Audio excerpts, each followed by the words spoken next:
Afternoon, but Eddie Allen's in there as well, and alongside him it looks like Bo Schwartz as the ruckman do battle, and they don't win the hit out. None of them do. McCarthy chases after it. Nice little handball, and coming off the pack was Bilby winning it, but nobody in particular chasing after it there. Glenunga struggle to get their hands on the footy cleanly, but now they do, and a mark taken by one of the Wonkies, Nick Wonky, on the boundary side wing.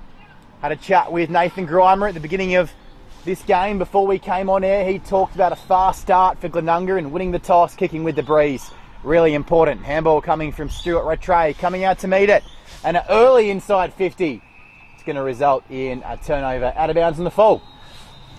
Out of bounds on the full, deep down to the college end, southern end we're going to call that, as the fullback player there has to retrieve the ball himself. No one happily going to retrieve the ball and give it to him. That's what you get when you play at the colleges. So Glenunga, deep down, all players have switched and moved over and huddled to the other side of the ground. So there's no switch happening here because they're all manned up. This will be a long kick down the line. In that first contest, even though we've only played a minute or two, Spock bringing the pressure early. Can they continue it? Long kick, mark taken. 2 grabs on the other side of the ground. Looked again by Wonky. Long way away. No, not him. But kicks long down the line to wing position to the ruckman. Jumps high over the back. Well wove by Marcus Roberts as he turns, pedals back, kicks again down the line. 1-on-1, one-hander nearly done. Being held, says the umpire. Glenunga free kick. Desira picks up the ball, looks straight away inboard. Short kick, straight into Nick Wonky. Wonks, handball. Good movement by Glenunga here. That ball doesn't find its target. Mopped up nicely by Ben Belperio. Turns inside out, another good handball. Shepherd kicks long down the line. Player on his own jumps well, spoiled from behind. Players gather. Good hands picked up there by the Spock player. Turns onto his left leg, lowers the ice, and finds a beautiful kick to Lockie Desira. Lockie Cesare. I don't think he's going to mind what we call him if he slots to goal here. But Mitchum and Kenilworth Jr. spent time at West Adelaide in the under-18s program and has got 14 goals in his 33 games for Spock. So what a start this will be if he can kick truly. More or less directly in front. He's a long way out on the cusp of 50. It's going to take his best effort. Lockie would be some start. It will drop just before the goal line, and Glenunga have men back there. Perhaps could have done him better to look for a short option. Always was going to test his leg. He kicked it about 49, needed to be kicked 51, and a lovely spoil coming out. Ben McGill won our player of the day a couple of weeks ago. He was really impressive at running up and down that wing, and he's going to have his running shoes on today if he wants to keep up with the likes of Schwartz and the other impressive wingmen. And right on cue, there is Bo Schwartz. Lovely kick out of clearance. He's done that in every game this season and continues to do it in the early stages. Flurry of handballs coming out of congestion. Henke got it out and the kick comes forward, and Duncan, the 150th, all over the back of his opponent. But a little bit of smart footy there by Belperio. Pretended he didn't know who the kick was going to. Did all along. Abe Davis, you want to come up against him in a 1-on-1 in your nightmares, but he's kept out of the play nicely, and a lovely mark by Opperman. Switches on McMahon, and they're out of danger for the meantime. Long sleeves might come in handy later for Collie. Back in the side this afternoon, and it's wrapped up on the outer wing, and umpire Kane says, give it to me. Bounce on the other side of the wing there as we move forward for Glenunga. Interesting to see here how the ball's been held up with a couple of those kicks. St. Peter's get the ball away. Short kick down. Fumbled ball between the legs. Bit of tunnel ball there. Picks it up again, gets a quick handball away. Kick forward behind the ball. 2 players. Good attack on the ball, good hands. Everyone's standing next to each other. It's hard to get a kick out there at the moment, get a clean possession. There's a lot of pressure on, as you said, Jack. Well done there. Oh. By the Glenunga player, handball decapitated him there. Yeah, umpire said you've taken his head off. We'll give him a free kick there. Now here's our second inside 50 opportunity with lots of players getting back from Spock behind the ball. So he's done the right thing and lowered the eyes. Nick Wonky's then taken the kick. Look for the lead. Fletcher Wiseman not there and interrupted and cut off by Will Carter deep in the back line. He did the work early, Carter. Got to the front position, took the mark. Carter kicks with the left foot. So the ruckman over the back. Really good mark there. He looks inward straight away with a quick kick. There were 3 players leading to that position. I'll be watching for that later on. A good mark by Jordan Opperman. Very nice. That seems to be a structure they looked at straight away. Now, this is where it's going to tell us about the wind here, Jack. Indeed. He is 40 metres out on a slight angle, but kicking what I would say straight into the teeth of where the wind's coming from. He's just picked up a tuft of grass and checked that wind, which means he's going to have to sit it up on the left-hand post. He looks confident. Sits it up. Is it going to make the distance? It's going to land on the line, so there's definitely a breeze Still there. 2 defenders have punched that into the post. Indeed. Let's go for a point. So I'm going to say the wind is blowing to the college end. Quick kick in, play on, 2 quick kicks from St. Peter's as they take the ball out. Short passing, good kicking, that's what you need. Hitting targets at this stage. Keep possession of the ball. They are staying behind the ball, but this time he goes long down the line using that wind.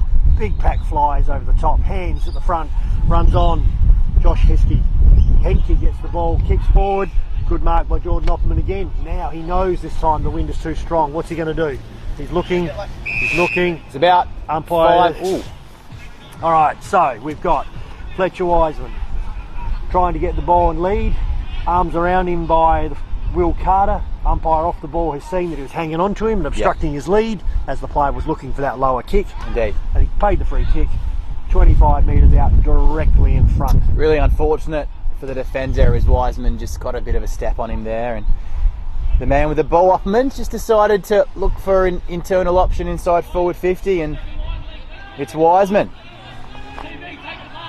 58 games and 48 goals for Glenelg, has the experience. And he's away to a flyer. Fletcher gets the Rams on the board. And a nice early goal to break the struggle. We see in all sports, sometimes the underdog just keeps themselves in the game for the first 5 or 10 minutes. And the favourite, the stronger team, really need to assert their authority. And with that goal, it just calms the nerves, and Wiseman's done exactly that. So watching the kick out from fullback for St. Peter's there, they went 1, 2, 3, 4 short kicks, all hit targets, and then that long kick down the line where we hit the pack, the big strong mark. Found, and it got rebounded back straight away. So let's see what they do going forward. As the umpire throws the ball up, big knock there by Cian McCarthy, knocks the ball backwards, picks it up. Edward Allen, the vice captain, kicks it forward into the open space. Runner's space is where we got it, 1-on-1, but the Glenunga player bumps him under it, grabs the ball, left foot kicks it forward, a huge pack, splits the pack, well roved, hands again out to Will Carter. Left foot goes high and wide, the wind takes it. Players under the ball, running the wrong way. 3 on 3, everyone's there.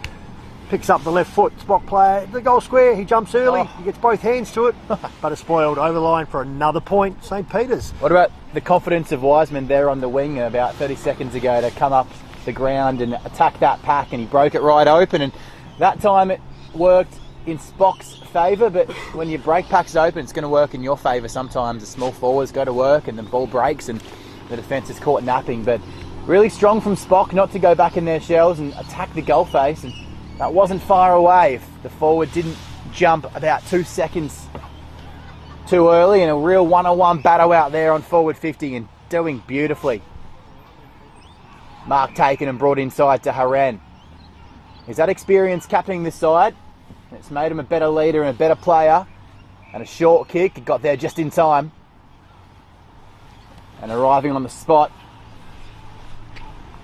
just surveying his options, nothing immediately present. Kicks almost through the players on the mark's hands, and there's a bit of wrestling going on back of the pack, umpire wise to it. And free kick going to Charlie Allen. He takes the ball, but it's going to the ruckman, McCarthy, who plays on quickly, doesn't trust his leg, but does in Carter. 2 hands to it, a few times this afternoon so far. St. Peter's have been first to the full of the ball. Snap coming in on goal.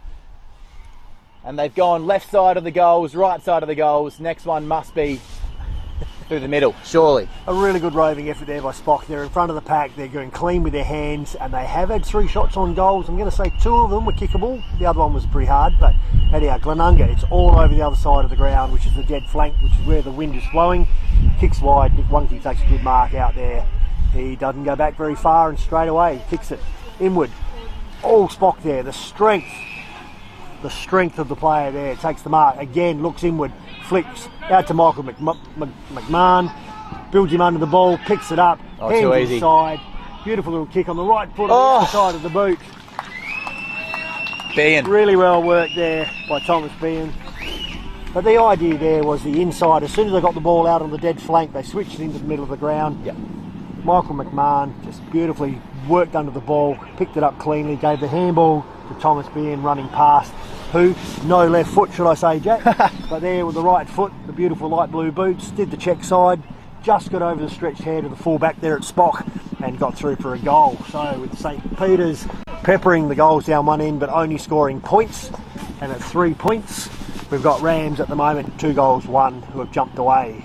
Critical moment here for Spock as we're back in the centre. Indeed, Spottle scoreboard has the Rams up by a bit of a lead, but nothing anywhere approaching match winning just yet. Lovely goal from Bean to really put a bit of distance and gap and reward Glenunga for their efficiency and accuracy. Got it on full display there as a short little nibbler finds its target, stretches the out, stretched hands, and he pulled in a lovely mark. Uncontested in the end. Oh, roving it beautifully, if you don't mind. Bilby and Abe Davis, fresh off 10 last week. He wants to get his day started in the first, unselfish.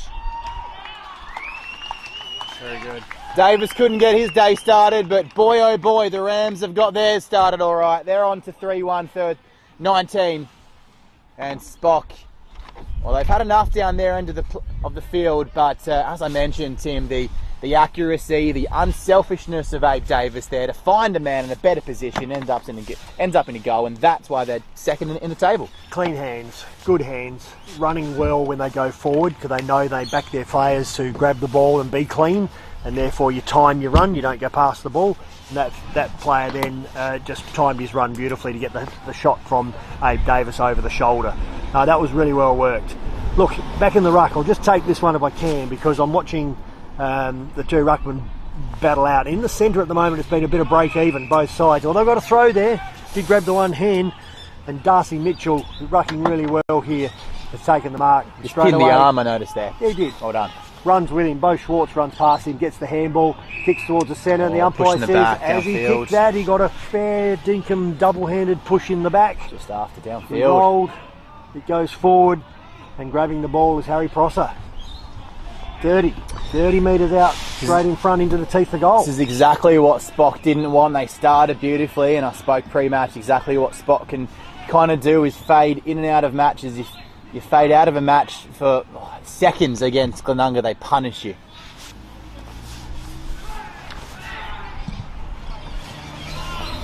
The hand goes up by Abe Davis in the goal square, so that went straight over the umpire's head.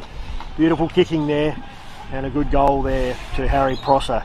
So Glenunga have skipped away here with a 5-minute burst of 3 goals to get the scoreboard at 4 goals 1 to 3 points.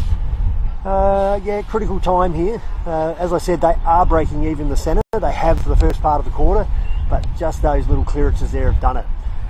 I'm interested here. So Will Irwin's in the ruck up against Darcy Mitchell, and we've got the little fellas in the centre there who are Ed Allen. We've got Ed Colley. They need to get their hands on the ball here. Now they've gone away from McCarthy in the ruck very quickly in this one. As you said, Irwin in there usually spends his time at the teeth of goals. Hands nice, and Bilby has all day to deliver something inside forward 50. Be in right place, right time. Davis, you could say the same. His hands are like a vice grip when you get him out that wide and long. And doing his best, Nicholas Egar, but even his best wasn't good enough. Davis looking to get his account started and underway. Coming off the sight screen here, Jack. From a 45-degree angle, and he's got himself in a good position on the field. took the mark in, and the delivery was just as nice. It drew Davis to the flight and the landing spot. He arrived just on time, and he puts the hands up to the heavens and gives a bit of a thumbs up to a St. Peter's reserve player, giving him a bit of stick. But the only place where it matters right now is on the scoreboard, and Abe Davis is away, and Glenunga are flying on the Sportal scoreboard. 5-1-31, Spock 1 behind. Gee, this might be a long day for St. Peter's. So it's interesting to see here what the Spock bench do. So right now, I would be grabbing a player and just trying to slow this down and stick him as a loose behind and put him right in the middle there at the 25 metre mark. But they're not, they're staying with man on man as the rucks go up again. Oh, big grab by Darcy Mitchell, knocks it backwards. Good tackle, face plants him straight in the mud. Umpire says, give it to me again. Having called St. Peter's in the last couple of weeks, they do tend to stick to their plans even when the game's getting out of control. So you like to see a bit more flexible coaching, wouldn't you, Tim? Oh, I'm not calling it inflexible coaching, as you say, yeah. But I thought just, when they get a run on, that's 4 goals in 6 minutes. So you just got to try and stem that flow. So do you get more around the ball, or do you just plug the back line? Because Davis one-on-one. Yeah. Poor old Nicholas old Johnny Reeve here got no hope. They switched it now. It was Eager. Oh, was it? Oh, sorry. I'm calling the wrong team. So they play on quickly from the outside. He My looks mistake. directly to that centre half forward position again. Davis gets her up. 17. There he is. Darcy Mitchell, the ruckman, coming in, and Davis just pulled out at the last moment, gave his player a little nudge and said, well, always to protect the man running backwards into the pack, as they say. However, and the beauty about that from Abe Davis was stopping where he did. He made a run to the ball, play on the ball, but when he stopped where he stops, he didn't allow Reid to even get near the landing spot, and it just allowed his Mitchell to have a clean, uncontested mark. I'm sure I'll be happy if I was Abe Davis there before the cap. Here, Ruckman comes in, kicks beautifully and straight, just over the line. Mind you, if you can kick like that, and you're going to sneak forward and kick a couple, you don't have a real problem with that. He's had a few goals, Darcy Mitchell. He's kicked 121 from his 73 games he played for Flagstaff Hill, and so he's more than experienced in that area of the game. All right, so we've got Nick Wunke. No, he's gone into the ruck here, I think. They're going to give Mitchell a rest up forward. That's why he wasn't in the ruck at the time, so I take that back.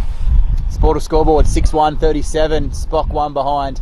We only played 17 and a half minutes, and wow, it's on early for Spock if they want to keep themselves in this game. Some would argue the game's already gone, but first quarter and anything's possible from a scoreboard perspective. They stormed on 6 unanswered goals last week in the second term against Tea Tree Gully, and some might say Glenunga are a class above, and the ladder reflects that, but away from home it's a pretty good effort, going back, getting 2 hands to it, but dropping the mark and falling in a dangerous spot.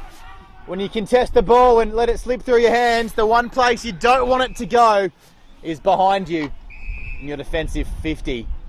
Lucky for them, umpire Rush bails them out. Clear free kick, it was there as he was held onto, and McGill was spread out to the opposite wing. And one thing Spock have done really well is string a few uncontested marks together coming outside of D50. McGill did the work early and reaps the rewards now, and just missing his target, but a good option in Allen.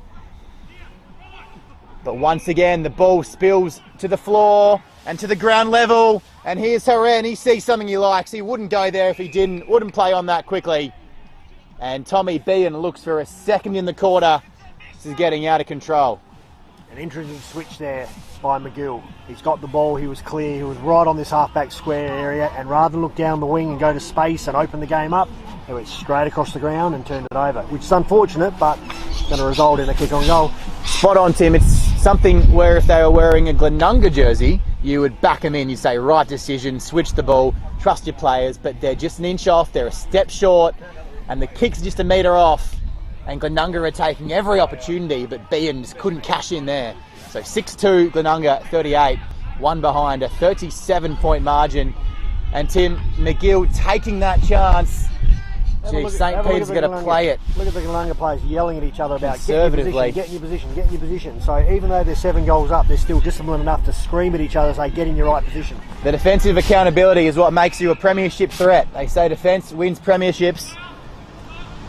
Rather win a game 2 goals to 1 than 21 goals to 20 if you ask the coach. That's a great kick down the line. And that kick going to an advantage of a player he saw when he kicked it, it was 1-on-1, but that defensive setup for Glenunga made it a 2-on-1, a 3-on-1 within seconds.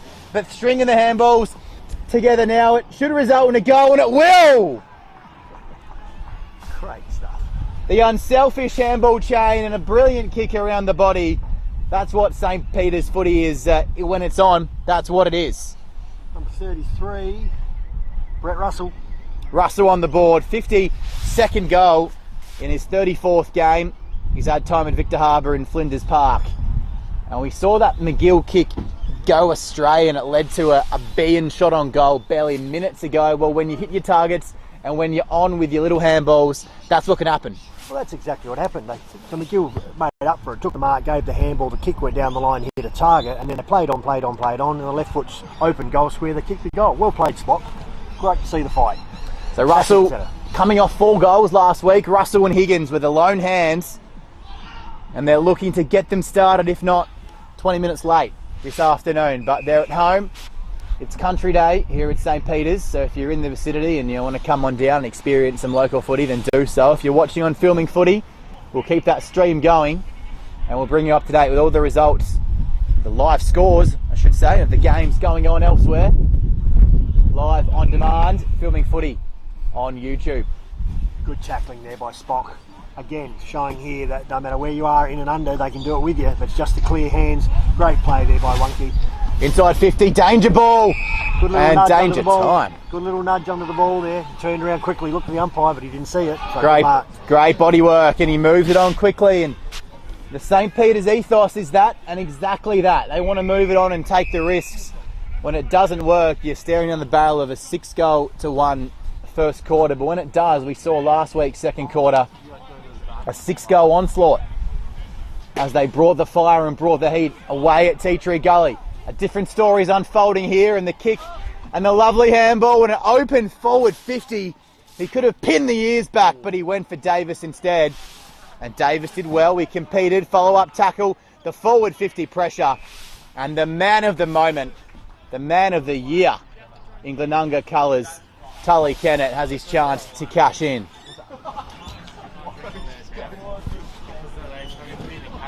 That is Bo Schwartz.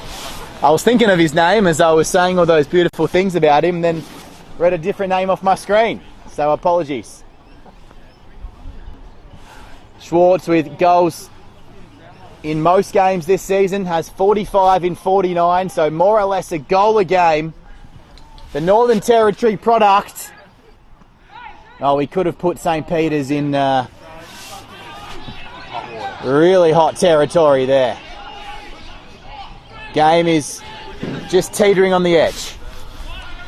He runs out of the square and kicks, aims to come out to the right hand side, then hook the kick back into the centre of the ground. So I think that's a set play. Has it come off? It found the hands, but it got fumbled into the ground. Glenunga over the ball. McMahon out the back. Oh, what's the umpire said there? He's given that as a throw. He's going to play it down. Higgins will keep you updated. Gilby throws it back. Here we go again. Will Carter, that left foot. Let's see what he's looking at. Listen Higgins back to his feet now. Higgins. Unbelievable. The voice, people yelling, screaming everywhere. But out the back, Wonky gets behind the ball, takes a strong mark. Short. Here's the build-up. They want to cover the lines. Runner goes past with the hands. Long and high. That's a bit of a Hopney kick. Players all settled. Doesn't hit the ground. No one touches it this time. Bilby tries for the tackle. That is holding the ball. Umpire tried to fend off. It's a very strong tackle there by the Spock player who picks it up. Immediately looks sideways and kicks long, and that's how quickly you got to move the ball. Finds it. Plays on to McGill running past. There's a player out wide. Hits his target. Here we are in the half forward. He looks. He gets back quickly. It is Brett Russell again. On the left foot, sits it up. What's he done there? He's kicked it to the man in the pocket who was just standing there by himself. And I'm going to say that's McMahon without looking at it too much. Watching McGill closely after he gave it off, he knew the next option was on the 45 inside 50. He was waving and yelling, get it in on this angle. and he took too long and it allowed Glenunga to get back. All the players on the one quarter of the field, they've stretched it again and flips it over to Thomas Michaelani. He's got the ball, looks short, one step kick, bang. Where's the switch? Where's the handover? Bo Schwartz got the ball. He's everywhere early. Little kick sideways. He just hang on to it here and playing a little bit of touch, but he turned sideways and unfortunately kicks it straight over. There was one short, there was one long, and he went right over the top of them all. Starts out of bounds on the wing. Marcus Roberts picks up the ball. See, Nathan Grimer there as well out of bounds, calling always forwards to get up the ground as well. So it's a whole team defence. Marcus Roberts kicks deep into the pocket. Strong hands. Didn't get paid. Massive pack of players around the ball. Hands, hands, quick kick out, that's what we want. Bit of a big ball. Hands again, and this time, Davis one-on-one. Body, great spot from behind by Johnny Reid. 2-on-1, player gets the ball. Gang tackled by two of them, the umpire says, give it to me. Jimmy Duncan making himself big, and McGill like a little greyhound out there. Sprinting around, he's doing his absolute best. Needs a few helpers, needs a few friends. The moment it looked like Duncan had pushed himself behind the ball, he's been manned up by Opperman now. And Davis still at full forward. Reid getting every little bit of oxygen because that ball's coming in. But not right now. Lovely clearance out of contest by Belperio down towards the near side. Just walked over the boundary line and did well to sum up the conditions. In that moment, Zach Smith takes it out. Couple of hundred games for Smith. Jogs back to the forward 50 to resume proceedings. Boundary umpire doing their best work, and at ground level, Schwartz is buzzing around. It's come to a tackler where they can elect to take him to ground in a pretty nice and responsible fashion. Might have been Bilby. Picks him up, umpire goes to work again as it was all Glenunga to start this quarter. They've come off the bit a little bit. And Spocker just getting a few more inside 50s now. A mark they should have dropped, and a handball going across goal to a guy who, well, he was taken down in a pretty egregious manner, but it wasn't dangerous according to the umpire. He's the one that matters. And that tackle is absolutely beautiful. Jaws of life as we hear the siren in the distance. 27 minutes. Just about on the clock. It was Glenunga's quarter in the first 15 or so. They piled on 6 goals to none, and we thought, gee, it might be a long afternoon for Spock, and it still might be. Sportal scoreboard 6-3-39, Spock 1-2-8. After this, we'll come back with score updates from all the other matches in Division 1 this afternoon, and look forward to, hopefully, a St. Peter's resurgence in the second term.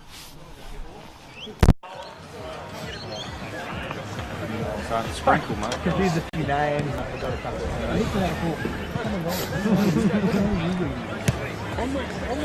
I said they had it added down to the call. That was the first one. Yeah, just wait for the. It's not right. They'll go up by play. Use the rain. Might need that volley outside.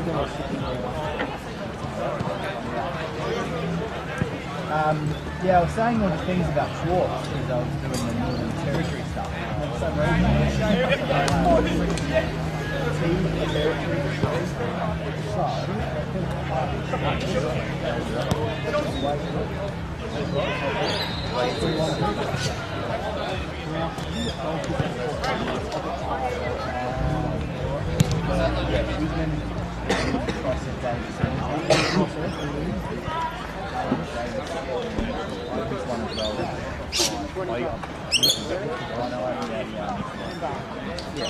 I'll go back on the screen.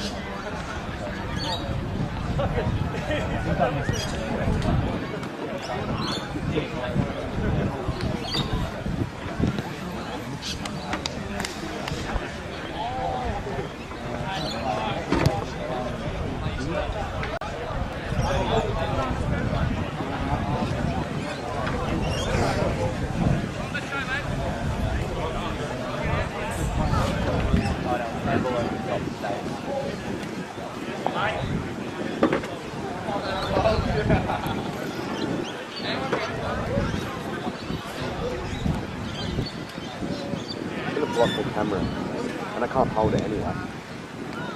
So What, the lens won't get wet? I don't know. It will, but I don't know. No, the lens doesn't get wet. Yeah.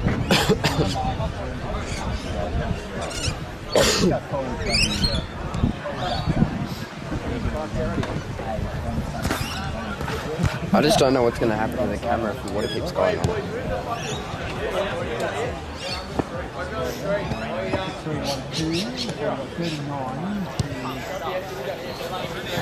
Try me that for a sec.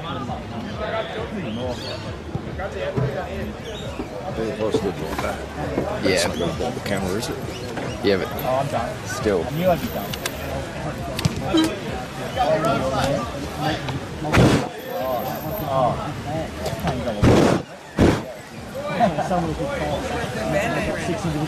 Yeah, it's something. Wait. Pop down for a minute.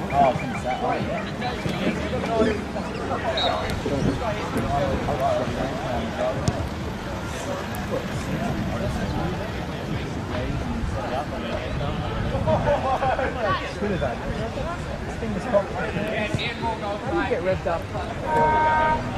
Someone's one thing here. Come out. I know you've done really well. This is first minute, so I think. As usual, yeah. Spock is trying to play a similar style to Glenunga. So there's something like they missed that ball, or the kick is long by now. Whereas Glenunga kicked and I could hold it like that.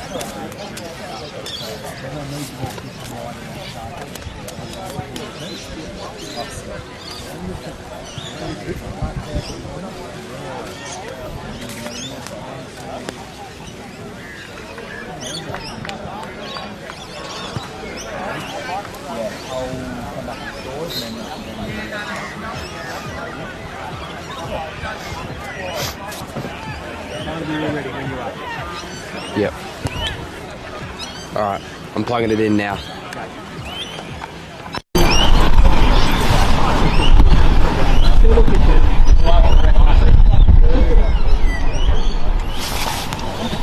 a domineering quarter for Glenunga, 6-3, 39. Spock, 1-2-8, a lead of 31 points on the Sportal scoreboard. Before we get into the second term, let's go around the grounds for all the other matches in Division 1 this afternoon. Prince Alfred up by 10 at quarter time against Port District. A very entertaining match happening down at Broadview. Broadview up by 11 at quarter time against Brighton, and Goodwood Saints up by 11 as well against Teachery Gully.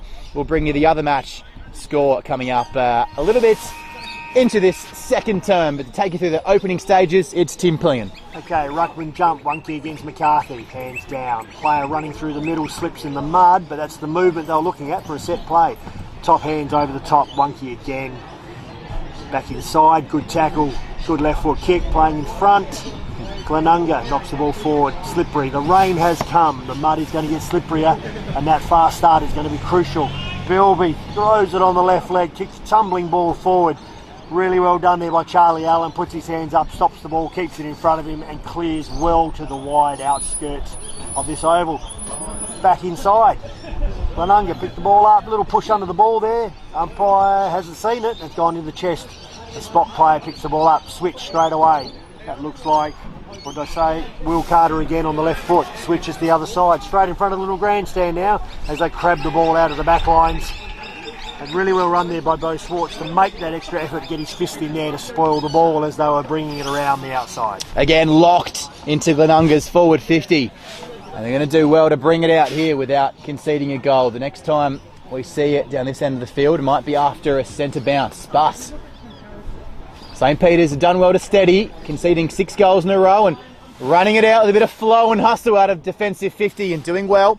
No one's advantage in a blue jumper. It goes bit of sidestep and bit of going left to right and back in the middle, and a lovely short, sharp, stabbing kick finding Smith. Spent time at Kyabram as well as Box Hill and Sturt, and the short kick was effective, but going into forward 50, not quite. Need to lower the eyes next time perhaps.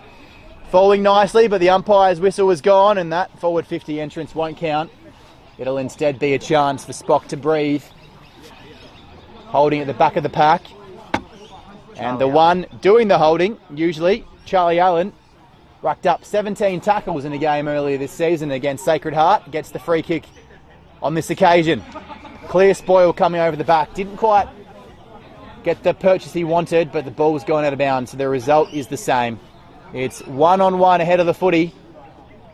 The only question is, can St. Peter's get an effective clearance and get it down there? Ruckman go to work. It's at ground level, but no one's game enough to pick it up as the rain just pauses momentarily. Not a lot of wind here, Jack. I mean, you can see the flag on top of the school roof there, and it's just blowing to the school end and a little bit across the ground, but it doesn't seem to be affecting both sides. So Schwartz on Higgins at that clearance, but no one getting a clear touch, but getting a beautiful boot forward and a lovely clearing boot her end, but it's inside forward 50. They're running it in. Oh, he thought he had it. Goal umpire thought differently. We'll back him in. 6-4 40, 1-2-8 margin, 32 points on the Sportal scoreboard.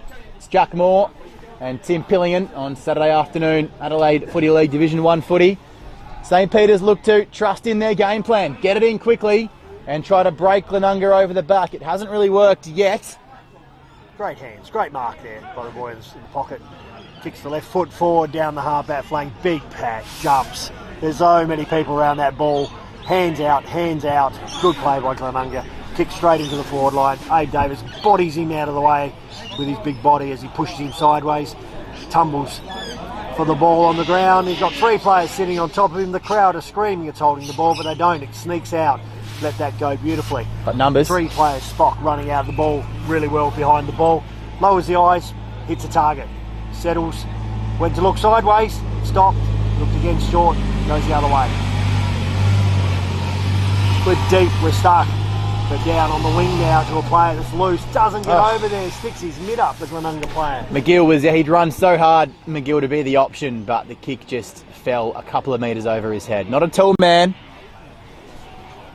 Just grabs the ball, kicks it back in long after a good mark, building that wall. Big fly, strong hands, Spock taking the mark. It's kick to kick at the moment, going backwards and forwards.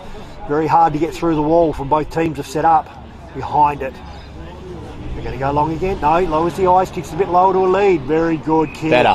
Much better setup. Players are jogging back behind the ball now because they've all been forward of the ball, blocking up. Long kick here to get it inside their forward half of the ground, surely on the menu. He's looking, he's not sure what to do, but he has to go long, which is going to play. Well, the helicopters are down. A couple of players off hands. Glenunga picked the ball up, handball straight inside. Handball over the head, that's a bit risky, but doesn't find the right way. No, it's a dead ball, and a really good position there for Spock to hold this as a dead ball right on the wing.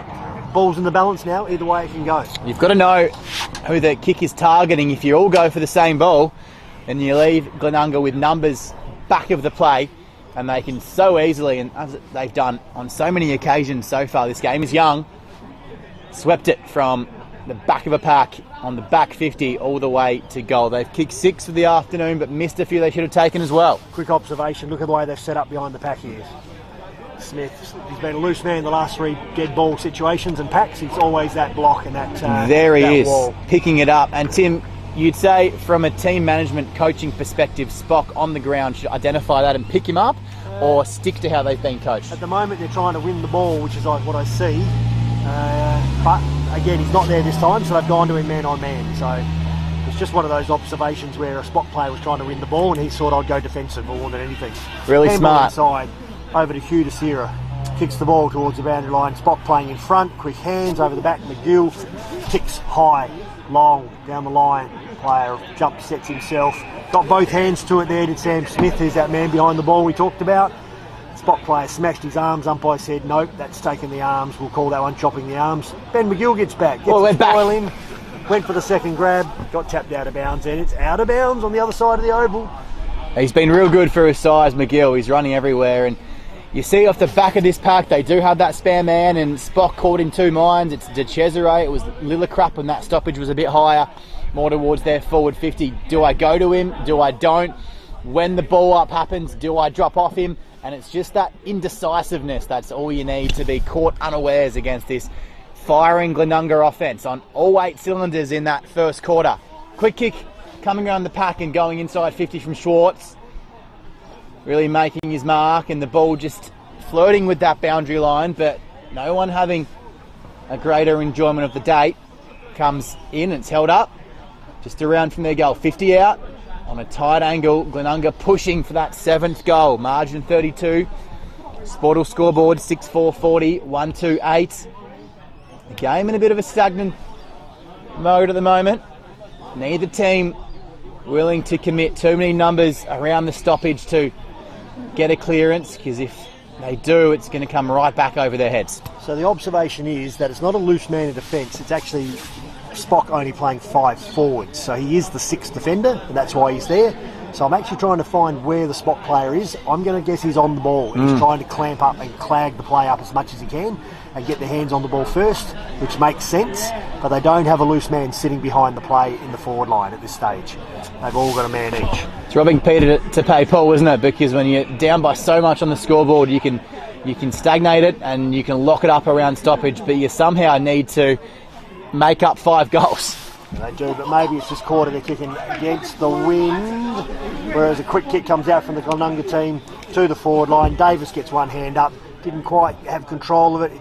It's been paddocked into the pocket, it's off hands, it's going to be a ball up in front of the Caterer Oval Spock kitchen, and where the past players and the white chairs there, which no one's sitting in because it's raining, but a beautiful hill and a beautiful argument to watch footy there with the barbecue. Round the back, Davis. Davis. That's too easy. That's very nice. I was just about to say, Reid has done super well on Davis not to have an overwhelming influence on this match, but a player's experience like Davis, he pushes himself into the ruck, uses his girth and size, and Bean, it's like he read his mind. Was it Bean that kicked the goal? Ooh. I'll have to look back on our replay screen. It did look like a quick snap around the body, which is Bean's bread and butter.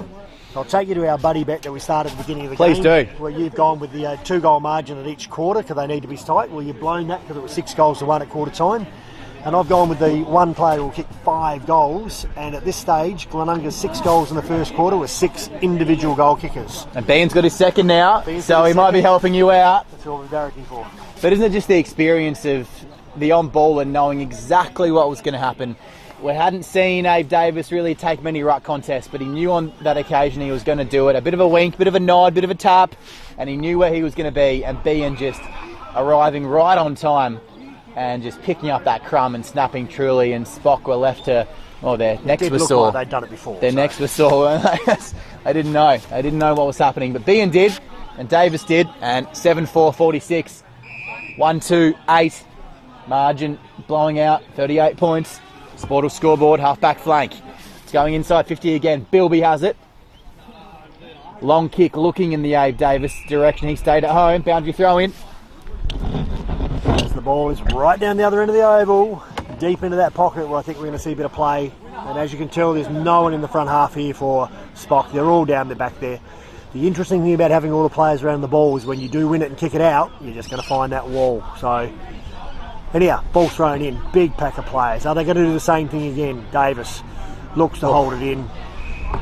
He does. There's hands everywhere there. He was tackling 3 Spock players there, Abe Davis. Can you believe it? So it looks like Spock have gone with a tactic of just trying to really cramp the play and don't let them have their open play. But here they go. They've got the ball, they've kicked it wide, they're in open space. It's gone out of bounds, which means last touch rule applies. And Glenunga get to turn around and kick it straight back in. In previous years, that would be a bit of a reprieve, a respite. But this year, it's just coming straight back on your head because that last possession rule, which personally I've quite enjoyed, it keeps the ball flowing. But Spock not enjoying it on that occasion, but they managed to push it through for a rush behind. As circling around the forward 50 entrance was Wiseman. He's kicked one in the first quarter already. Being at the double. Opperman, Prosser, Davis and Mitchell already have one as well. Straight up the middle, and if they're going to get it from coast to coast, it might go through the hands of the 150th gamer, Jimmy Duncan. He hands it off and the kick goes wide. Finds an open Fergus Carruthers, who's had to push all the way to the half-back flank in order to get a touch. His hands were getting cold, and the goal umpire to our left, well, he might as well be halfway through War and Peace. He's not had much to do in this quarter, but he might be called into work now. James Davies, great mark. Spock pushed it over the top, and it's just dropping back to find it, Kennett. He's allowed too much space and too much time to make his decision. On the lazy Susan, he spun him round to Sierra. He handed off to Henke, and the kick went high as it did long, and just touched over the boundary line. A few minor calls for deliberate from Alex Herren, about to re-enter the game for Bo Schwartz, and umpire said throw it in. 3 players waiting on the bench there for changeover for Glenunga to keep themselves fresh for the game. Ruckman being one of them. Nick Wunke takes that, handballs it off and kicks, and comes straight to the bench to let Darcy Mitchell on. Ball's in the forward line. The kick around the corner is a beautiful kick, but it's just touched the goalpost, I reckon, and hit the fat side of it as the umpire touches the post and says that's what happened. A really good kick around the corner, dribbled it beautifully, but it smacked into the post. Looked like Prosser there on the Sportal Adelaide Footy League replay screen. Change. They've gone straight down the middle with the kick in. No more going wide. We're going to try something different, and it's worked. Here comes the rain again. We've got the forward punch on. Have they got anyone in the forward line using his pace going forward? But there's 4 players there getting behind the ball, recovering there. Sam Parsons, Sam Smith getting behind the ball, kicking wide now. And the ball comes off hands. What's the umpire call? Touch. It'll be a boundary throw in. Unfortunate. If they just got the break of the ball, Nick Michaels, you see, in the forward 50 here, is all by himself right now, being manned up. All it took was a bit of a tap over the back, and he was running off the interchange bench all by himself. But, well, the break of the luck going the way of the Rams and taken out of the ruck. Smartly. Taken to ground. Even smarter decision to let the ball go in the crunch. And kicked around the body where Herren was waiting. Desira was down there as well and picked up just beneath his laces. As I mentioned, the rain has re-entered the foray, making it ever so difficult for Glenunga to push it forward, and even more difficult for Spock to get themselves back in this game. Glenunga jumped out of the blocks with a 6-goal opening term. Davis, one-on-one, the strength to take it with one hand and fight the opponent off with the second. Not many can do that in Division 1. He's the man, he's got 1, he wants 9 more. Or he wants 10 more to go 1 better than last week, I'm sure. Umpire pays here, so the player fumbled it, went into his legs, and he kicked it out of bounds himself. But the umpire said, no, I will throw that in because it was accidental. There was no deliberate or anything last touch there for me. So again, boundary throw in, the 2 ruckmen in place. Henry, Stewart, Rattray in the ruck this moment. So they're swapping it around, but it's still plug, big kick, high. That's not going to be marked. There's 10 people under that ball. Big spoil, punches out. Here we go. Clear. Handball out the back, really good. And there he is again, Samuel Smith, that player just playing behind the ball. Kicks it forward. It's bouncing, it's gone. Players run straight into the post. It's not the ball. That is a Glenunga player who's run straight into that post. Tommy Bean. Lucky the padding is there, because that's what it's for. He's bounced straight back up again. Eyes on the footy. That's something Nathan Grimer would love. Now he's gotten back up. They've got a 41-point lead, but he's still pushing for as many goals as he can get. It's a 1-goal 4-quarter at this stage for Glenunga, so they're peppering away, but they haven't got one straight. There's a handball over the top. Umpire says no, there was a man there, but no, he's going to pay that as last touch and a deliberate. Well, they're not deliberate, but last touch. So the kick comes in. Zach Smith's got the ball. Would have been better for College to stick a hand out. Straight into the pocket. Not sure about that kick. Should have gone centred. Said that. Guess who? Dave Davis takes the mark deep in the pocket. Commentators curse. What sort of a pocket that like? So here we are at training. That's the change rooms. This is where the players always have their shots for goal. If you're a Spock player, this will be familiar. But he's not. He's a Glenunga player, so he doesn't know this oval. But he's going back very deliberately. And just on the replay, Reid almost gave up. Not exactly on his play, but gave up thinking it was going to float out of bounds. And Abe Davis just played every last second of it, and he got the mark. On the boundary line here. He's having a set shot. This is going to be a drop punt as well, or is it? Or is he spinning the ball in his hands to be a check side? For his second. It's a drop punt. He lined up deliberately, kicks beautifully. The umpire did not move. Did not move. He had the wind directly behind him. Very deliberate set, and he just popped that straight through the middle for his second goal. Abe Davis And a much needed goal. Rams, they were puppering away but wasting their opportunities by kicking lots of points there. And they now move forward to 8 goals 7 to 1 goal 2. Spock have only had the one opportunity to get it to the 50-metre mark this stage. It has all been played on the other half of the field. And I have the feeling that's where we'll be watching it for the rest of the game. You can just about call him the difference, I think. Approaching finals footy, he's one of those players where it's a tight game, fourth quarter, and he can come up with something like that, where he just catches the opponent napping for a split second. That's all it takes. And to go back and kick truly a drop punt from there, we don't see many players do it these days. But Davis gets his second for the afternoon, keeps Tim's buddy bet going just for now. Bean's got 2 as well, and we'll bring in the other goal scorers shortly, but the play's back on. Schwartz chasing after it like he dropped his candy, but picked up at ground level was Higgins. He's looking to get it inside 50. A little good snap over the back might be nice, and it's going to be off the boot. He didn't mean it, but he'll take it.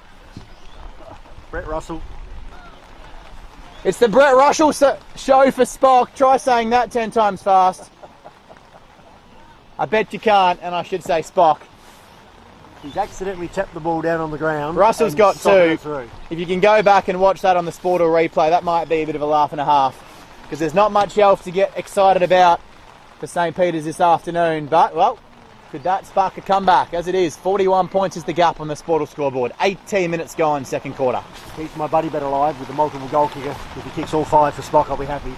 We're back in the centre. It was a brilliant tap by Darcy Mitchell behind there to Thomas Bilby running past. So they've got a set routine going here. But free kick paid off. Keane McCarthy handballs wide. Unfortunately, handballs it to a player that looked up and saw a Glenunga player waiting for him, who just smothered him, tackled him to the ground, and is waiting to get the ball and waiting for a player to he's off Parsons. Picks up, plays on quickly, moving the ball fast. Spoiled ball. Oh, another kick forward. Glenunga, 2 on 2 here. He grabs the ball, he turns, he's in the goal square, and it goes straight across the face. And unfortunately, it has snuck through for a point. They've really missed some chances. This game could be well out of reach. 8 goals 7 now. Well, good 55, defence. 2-2-14, Sportal scoreboard. Spock, he moves on fast, sells the dummy beautifully with the car. Delicious. Beautifully. Gets back on his left, misses the putt. Will hands. Player hands, tackle, hands again. You pick it up, you're hot. I'll tell you right now, you don't have a lot of time. It's a bar of soap out there. There's people all over the ball here. And again, we've got Sam Monkey at the back here behind the play. So if Spock get the ball and they kick it forward, they're only going to kick it into a wall of a loose man. Up, here he comes. Big man up now. Oh, there's one of them, 2 of them getting back. And thanks to St. Peter's for providing us with this fantastic marquee. I tell you what, we are comfortable, but the players are fighting over that footy like it's the last thing on earth right now. And Rob Kane's going to make Spock a little bit more unhappy. He's pulled a free kick, and Schwartz, who's up there in the Player of the Year. A Roll It Ice Media Award, Player of the Year between the posts. Adelaide Footy League Facebook page. 1-on-1 and forward 50. He goes back and he reaches out, but he couldn't pull it in. Like a mandarin falling from a tree. And coming up to meet it over the back. He might have been better off and better served just slapping it back of the pack, because his men were raiding forward, but instead it's picked up by a Glenunga number and they're going back inside 50, but not for long. Spock take it, and Glenunga get the handball turnover, but he's kicked it to nobody in particular. It's picked up again. Spock are raiding out of their back line. McGill, he goes back, he falls over himself. The eyes were locked on the pill that much. Second effort goes in again. That's what you like to see, and the coach will love it. And a beautiful tackle coming in and taking him to ground in a undangerous fashion, if that's even a word. And beautifully done. We have seen the tackling motion and the way players have been tackling really adjust this year, which has been good to see. Sling's taken out of the game, no doubt, and also, yep, they're tackling well now. But there's still a lot of players around the ball. Rain heavies it's been. We've evened up both ends of the ground now, man on man. Spock are definitely playing that, trying to get as many people around the number to bottle this up so there's no clear play. Puts his head over the ball, I like it, he's tackled, handballs out wide. Tries again, umpire letting it go, understands the conditions. And Bo Schwartz, I think that was, picked it up, kicked it straight into a player, and it's gone out of bounds on the other side. Umpiring. Feeling sorry for our cameraman here on the ramp. I was going to say, he needs an umbrella. Got an umbrella. He's got one, provided nicely. He's doing his absolute best, and what I can see on the stream, it's looking absolutely mint. So well done to young Barnaby, who's bringing you all the pictures on this Filming Footy stream. And here we go, Clear and Spock. McGill. Can they get back-to-back goals? McGill has been their best. And a lovely spoil, and Danny Frawley will be proud of that. A golden fist out of play.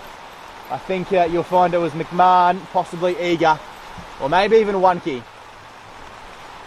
It's hard to pick it up.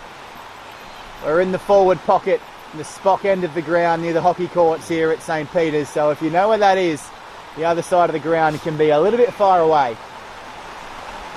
The players haven't taken a backward step. One-on-one forward of the ball, but a loose man just back there, Sammy Wonky, at the back of this pack, looking to pick it up and boot it out of D50 in case it comes his way. Wherever you're watching, well, you'd be warmer and a lot more comfortable than the players are right now. See the umpire just wander in thinking to himself, why am I doing this with my Saturday afternoon? But he throws it up and he jogs back thinking of the payment he'll receive. And a lovely tackle bordering on dangerous. The head wasn't slammed.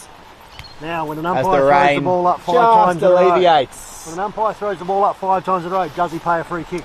There's always a free kick to be winched out in any situation. Oh, a bit of a kicking in danger possibility, but the hands weren't down there and following it all the way to the boundary line. You're right, Tim, if there's 4 or 5 ball ups in a row, you do like to get the play moving with a free kick either way, but who's to say it won't turn into a ball up another 20 metres down the ground once that happens?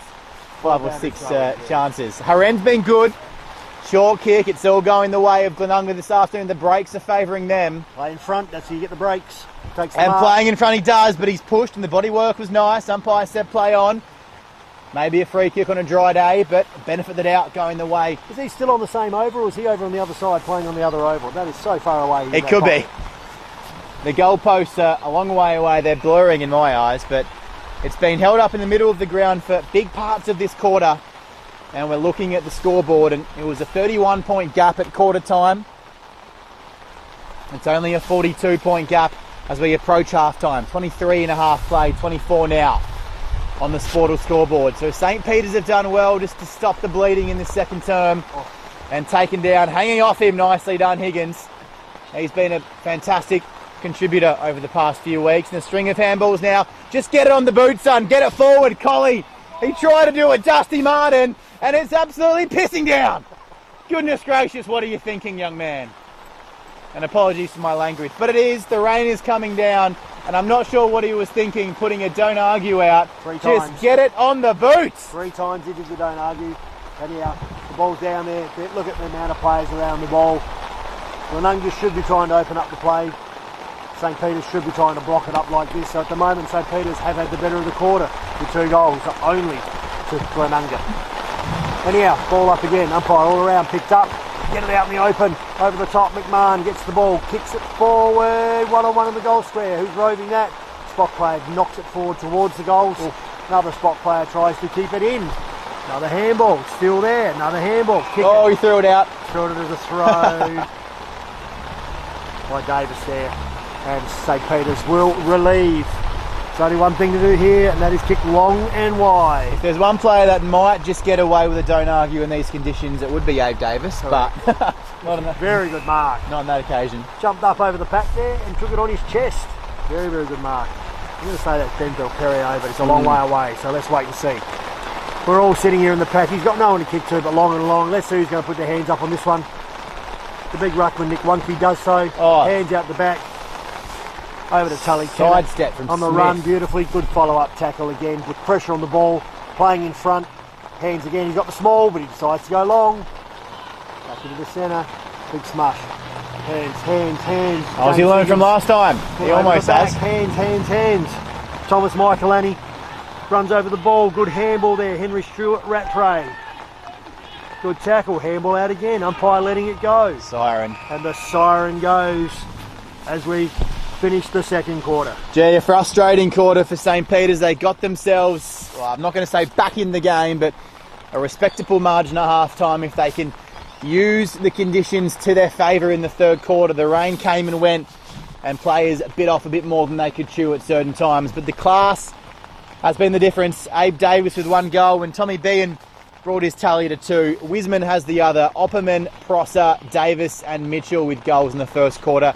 Russell with both the goals for Spock, 1 in each term. And at half-time, It's 2-2, 14 Spock. Rams, Glenunga 8-8, 56, a margin of 42 points on the Sportal scoreboard.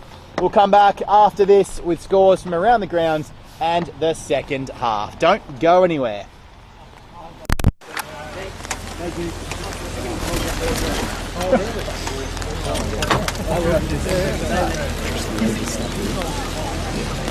Yeah.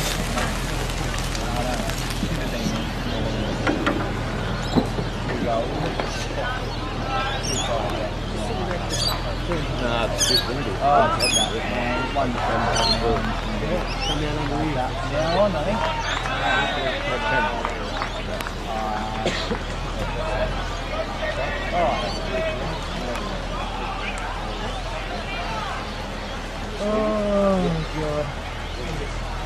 Carried away. I'll stand right on the edge.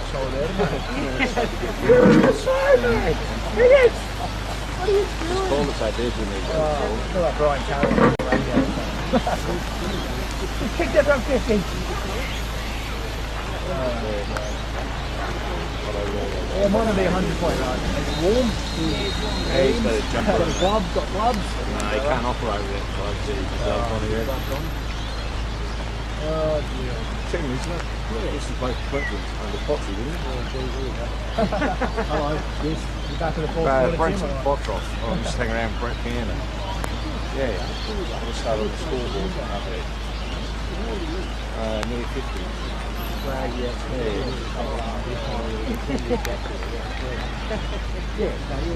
Yeah, I remember I said going as soon as Paul Morgan, Barbs, Talbot. Yeah, correct. Yeah, even I played on the Potsy as well.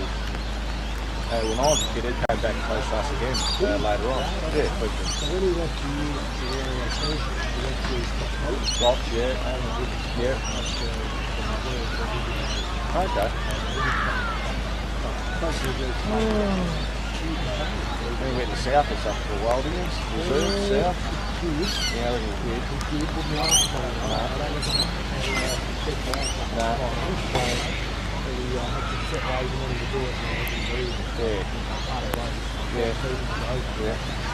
Yeah, he came back close to us for a couple of years as well.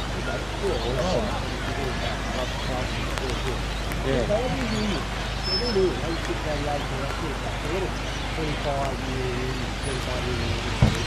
Yeah, okay. Yeah, I know. Yeah, I've seen him every now and then. Yeah, we'll catch up with him once a month or something for coffee and chat. Yeah, well, we work for me. I work for a Italian by the Free Red Company. Yeah. Yeah, so I'm for him. Yeah, he was the best man in my wedding. Yeah. Yeah. Yeah, no, Braden, he was playing, he does play more, he was playing for Ranella. Yeah, Jan, he was playing for Ranella for a while. And he did play it for them, like 1 year or one of the big years, but he wanted to go back to his mates with Ranella.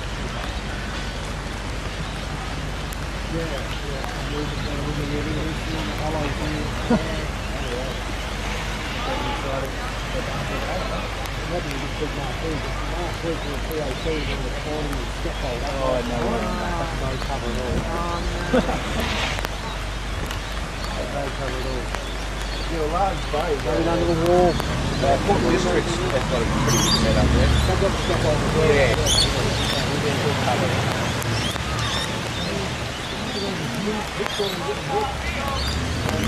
Yeah, Barbara's place.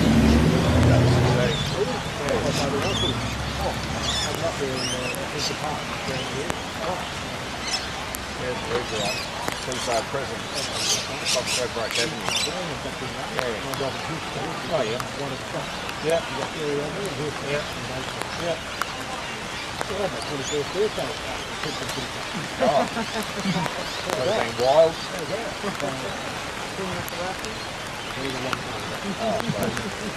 Back in those days, after the game, the club, you couldn't even get in it. Yeah, correct. Yeah, I won an 8 grade premiership with Scotty Peace. That's 97, 98. And Brett played that as well. Yeah. Yeah, then they didn't win one before. It took them another 15, 16 years to win another one. Yeah, I'm talking about the field, so they up and down. Yeah. They just use the bike to come through together and then let it get through A and then go back to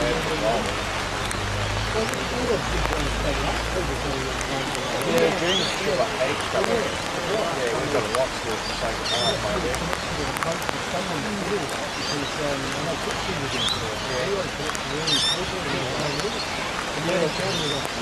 Yeah, well, they've all got older too now. Yeah, it's hard to hang on to. Well, we had Blue Bros there, Viscas.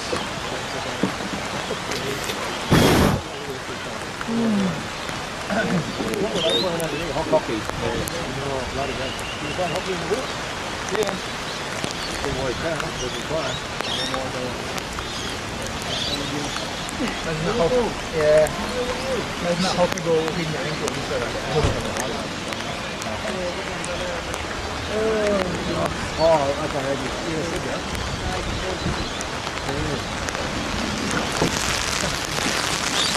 an umbrella holder or something. That's all going above and beyond there, Barney.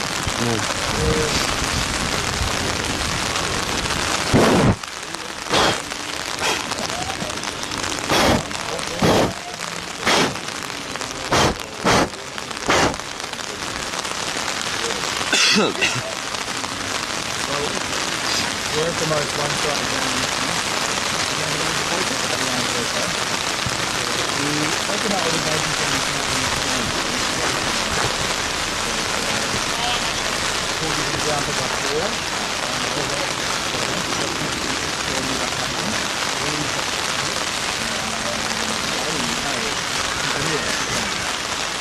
Very bad for stock.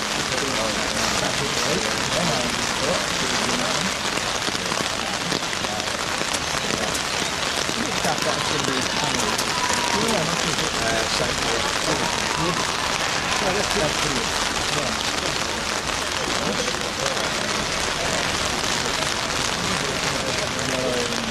Are they in our dimension on the club? Like they used to be,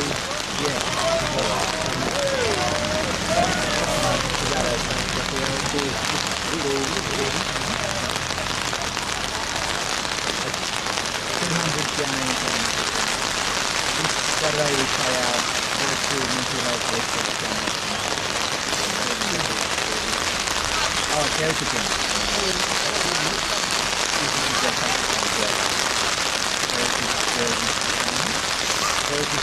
Yeah, Karen.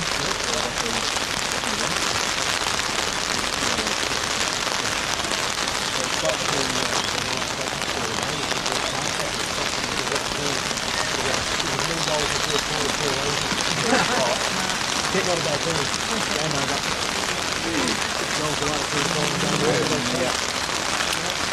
Trapped at the top 4 and the bottom 2 will be decided.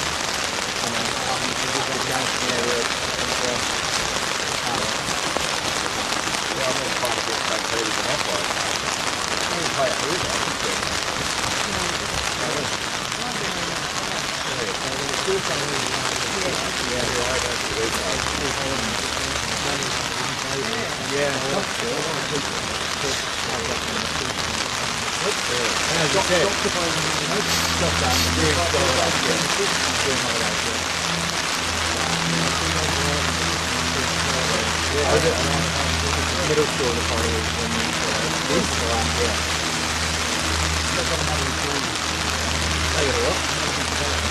Yeah, Dad. Can you pass me that food?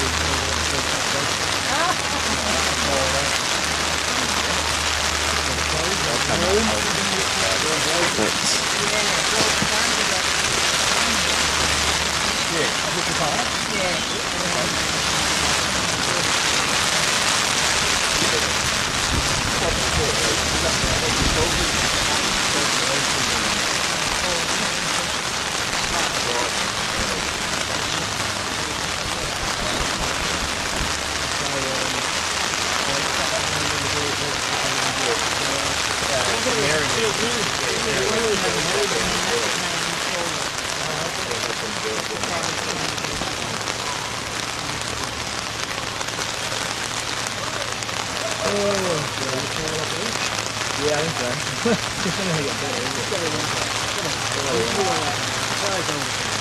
It's the worst day, man. That's just right on negative.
Ready when you are, Barnaby? Yeah, Dad. Thanks. Yeah, I'm plugging it in.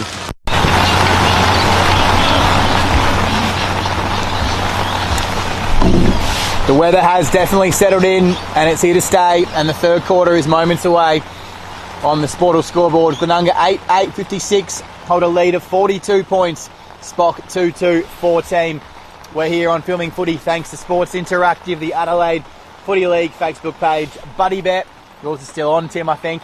The Sportal scoreboard, Dartfish and Archies. The player of the game will win themselves an Archie's pair of thongs and a Dartfish beanie. Farmers Leap Winery at Pathway, the Coach of the Week award. Roll the Dice Media Award for Player of the Year. Thirsty Camel Goal of the Week and Bianco Mark of the Week. All those four things can be found on the Adelaide Footy League Between the Posts on the Facebook page on a Wednesday afternoon. Good first half, but a one-sided first half. It was. So let's have a look at the first quarter where Glenunga came out in the dry conditions and kicked away and got their 6-goal to 1-goal lead. But interestingly enough, the tactics changed for Spock in the second quarter. There was only a 2-goal to 1-goal quarter for the second quarter. They put numbers around the ball, they contested the ball, their tackles are up, their pressure was up.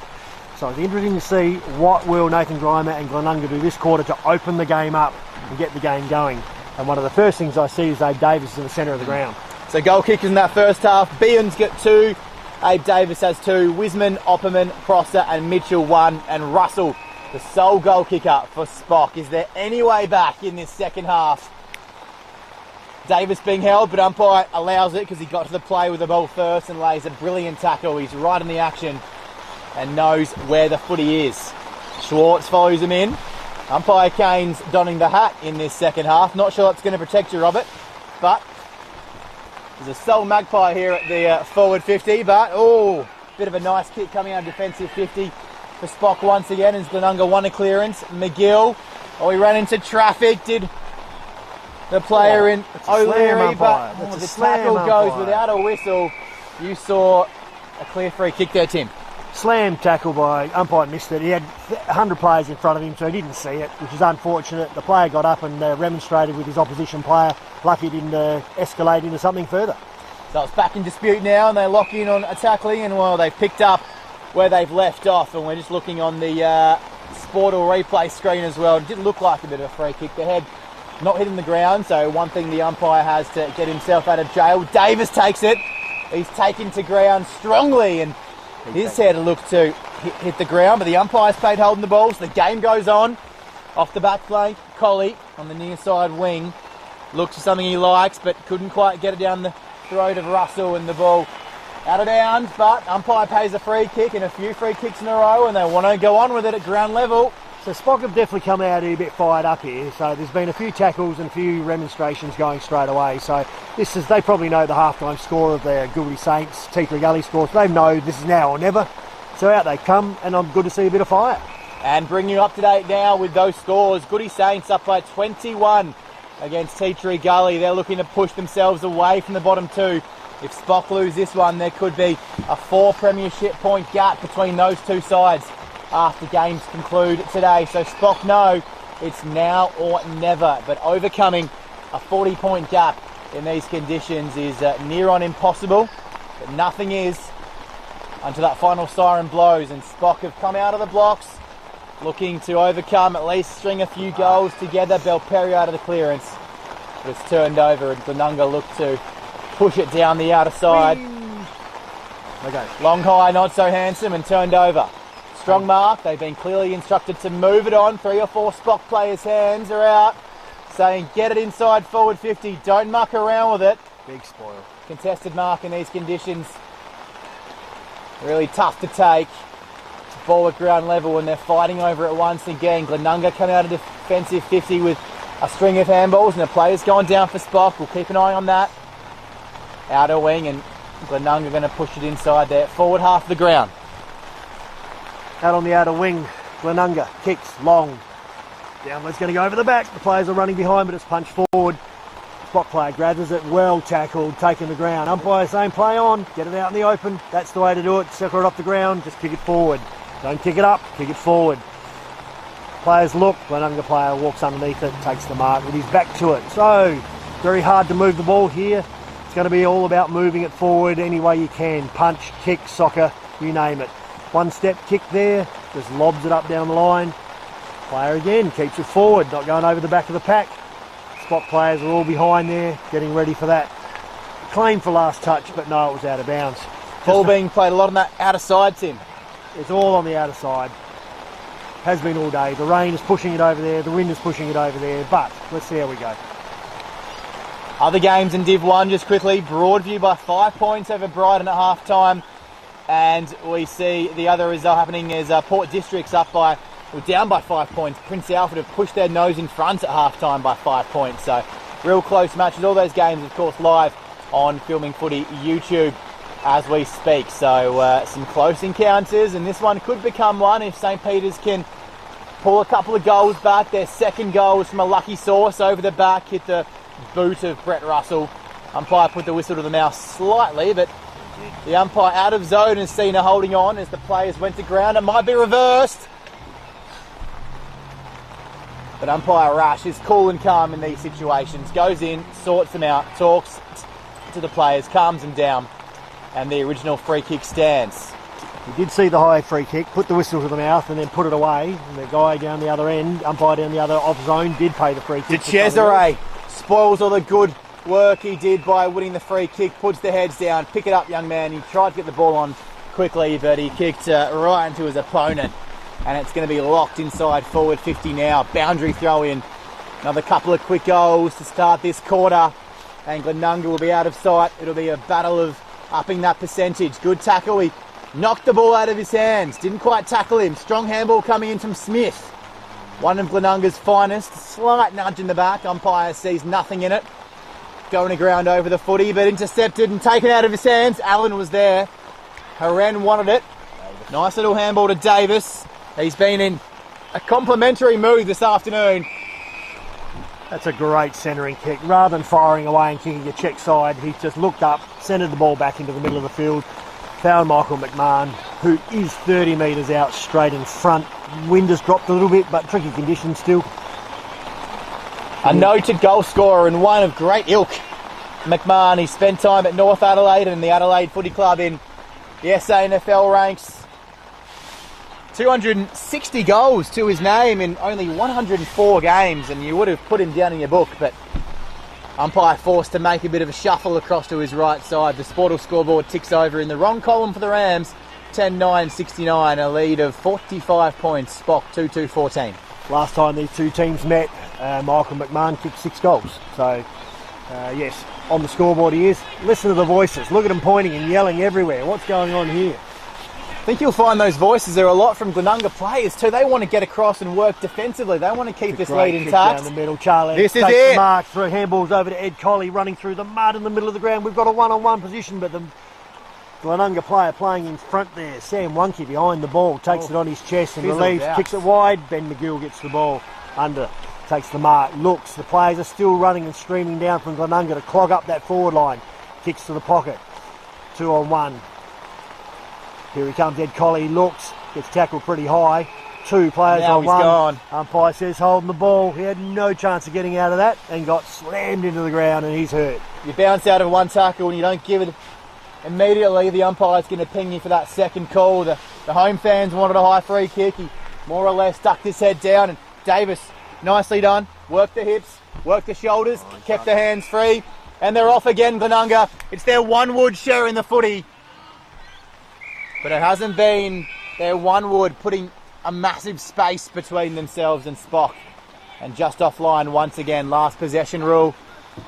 We'll make it a St. Peter's kick, a real chance to kick their 11th of the afternoon. Smooth transition from Glenunga, it's what they're known for. Darcy Mitchell had an open goal square there, all to himself, and absolutely shanked it to kick it out of bounds. Last touch out on the full. Would have capped off a pretty scintillating play through the middle of the ground.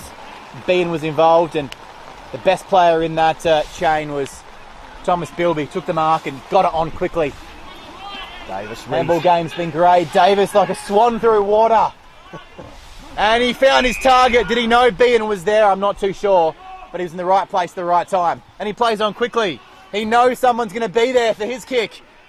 He gave him a slight ear massage, but it fell nicely to Kennett, who got it off to Wisman. He's missed from the near impossible chance of putting it across the face, but he's done just that. I'm pretty happy with Thomas being there to pass that ball. He was 35 out and had every right to have a shot. Saw 2 players loose in the pocket. This side are very, very generous in handing it off and very unselfish. The other player then, who had the ball in the pocket, could have snapped it around his body, gave the handball across to Fletcher Wiseman, who had a snap and kicked it too far back over his head. Okay, we're back. All came from the glorious play of Abe Davis. A class above, even in these conditions. Looking to push himself across now to be impactful. Sliding like a slip and slide in the backyard on a hot summer's day. Just read it perfectly. The boundary umpire throwing it in was been throwing a bit lower than usual rather than high. He's still making the distance inward, but threw it low. Abe just ran in and said, I'll get this one. 2 rucks go to work. Not sure there's a metre between those two, but it doesn't really matter. They'll close that gap quickly and just dismissed. As the ball gets kicked on the outer wing, and a stalemate once again, spinning out of trouble and walking through like he was walking through airport security. Not a hand on him. And wrapped up in a nice tackle. He drops the ball as soon as he felt contact. Duncan, not smart. Especially when there's buzzing bees like being around. But he couldn't quite get the distance on the kick. Spock player in the goal square takes the mark, switches wide. Here we go. They're holding up well. Kick long leg. Hamish Allen, long left. Big spoil. Sam Smith. Left comes through, punches it out of bounds. Really good half-back line by Glenunga. We haven't been able to get past there very often. Boys game played a lot between the wings and on the other side. So, alright, play spread out a little bit. We're all in one side of the field, but they just seem to be opening up a little bit. So, Ruckman. Nick Wunke's done well, keeps it in front of him. Ball hits the ground. Hands out the back. Spock running forward. Hands. Good Shepherd. Just allowed him to run past there. One-on-one. Spoil. Recovers beautifully again. I reckon that's Nick Wunke again. Great hands. Kicks forward. Over the top. Spoiled again. Here we go. Not too many hands. A great bump. Just as about to kick it. The ball comes clear. Hands out the back. Dead ball situation. Umpire letting this go. There's no use just having it and playing in front. He's been good off hands. Davis. That's about his fourth handball over his head. Big kick forward by Harry Prosser. It's over the back. Here's a sprint on. Here we go. Who's this? Oh, takes it wide. Just settle on him. Just settle on him. Hold the tackle. Dunks. That's hold the tackle. It bounced into one. It's got to be gone. Umpire says it's holding the ball. He went from one tackle, bloke that, ran straight into a second tackle. Bilby just bit off a bit more than he could chew. I reckon that's James Duncan. Really, really good tackle. Right in the back line to relieve for the St. Peter's side. He kicks as long as he can down the line. Ruckman there. Plays that. Done, McCarthy. From behind, McCarthy. Really good offer. Really good offering up. Big men aren't obsolete all the time in these conditions. A bit of a dance step. Dirty dancing on the near wing as he comes out of half back. I don't mind that, but he's turned it over. But the first bit was good. Marcus Roberts. Good mark, Zach Smith. And Glenunga switch again. And even though the scoreboard looks like their attacking players have been great, I dare to say that their back six have been just as good. Repelling almost every attack that Spock have had to throw at them from any angle and any particular situation. Just back to that inside 50 on the boundary line. Some were screaming out from the bench, soccer, soccer. It shows how well drilled this Glenunga team is to pick up the ball and give a first handball out. Even in these conditions, it's so mentally in there that he wanted to get it in his possession first. Good pick up that. Oh, good mark over the back of the head there. Charlie Allen again. Is it? I think it is. Really good. He's been strong back there. Played a prelim final for West Adelaide Reserves last year. Good hands. Good mark in these conditions. Straight down the line. Big pack. The tall guys are taking some good marks here. It's hard to get back to back. Clean in every condition. Tall or short. Over the back. Davis waiting in a dangerous area. He finds it onto Bean. Handball, not as you expect. Taken back in and dismissed over the boundary line. Umpire will correctly award the decision. Last possession, and it's a real heads or tails call this, to go for goal or look for someone in a better spot. No leads coming towards him. They must know he's a good kick. Oh, all by himself, drifting down. Nick Wunke. He wants himself a goal. He's got 191 of them through his 131 games. Had experience at Imperial in the River Murray and also North Adelaide and Payneham. Screaming from the middle of the ground there is Michael McMahon saying, get out of the goal square and set up in case he kicks a point. It's been stuck at 10-10 for a while. Nick Wunke loved it the moment it left the boot. Great. He's a class man, an experienced player and a professional goal kicker. 11-10, 76. Just extending that margin now. It stands at 62 points. Spock 2-2, 14. 14 played. Scratch that in this third quarter. Really impressive there to watch Glenunga. The first time I've seen him this year. But like I said, you're this far in front. You've got a guy having a set shot for goal. Players are wandering down towards the goal square. They're going to watch it go over their head. But sure enough, there's players there screaming, no, get out of there. He's going to make the distance. Come and set up just in case. That's very good play. I like that. However, kick went straight over the umpire's head. It was a very good kick in trying conditions. I think the Ruckmen are having a great battle here today. This is really good. We go back into the centre. Let's see what happens.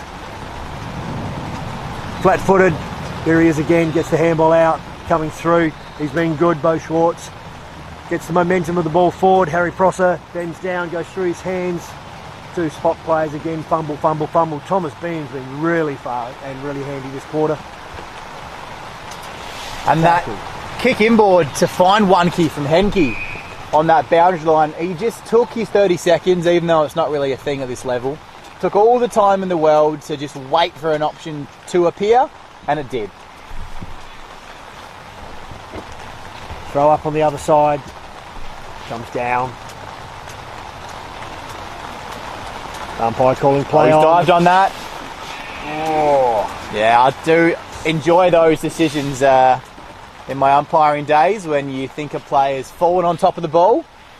And that situation, prior opportunity, does not matter. You've got to get it out. Charlie Allen, very good. As I mentioned, 17 tackles against Shock a few weeks ago at the middle school. He knows how to tackle a bloke, that's for sure. Oh, All the Allens at it down. today. He's definitely one of the top of them, that's for sure. And 2 blokes have perhaps head contact in the contest. Tough not to award a free kick there, but when it's head to head, it's, not a good result. But both are up and about on their feet. What we like to see. Zach Smith put his head over the ball there. Needs to learn to turn his body a little bit rather than be front on like that. But he got absolutely cleaned up by the players coming through. However, still fumbles around the ball. So going back to they're absolute clogging it up and staying close in front. Trying to restrict the scoring of Glenunga rather than attacking themselves. Run, man, run. Picks it up. Handballs over the top. Here we go. Dropped, unfortunately, by Lockie Caterer. Hits the ground again. Here we go. Kick out. Long, high. Body, 1-on-1. Puts his hands over the top there. The umpire's seen that. That's what happens when you get in front position. He's played advantage. 1-on-1.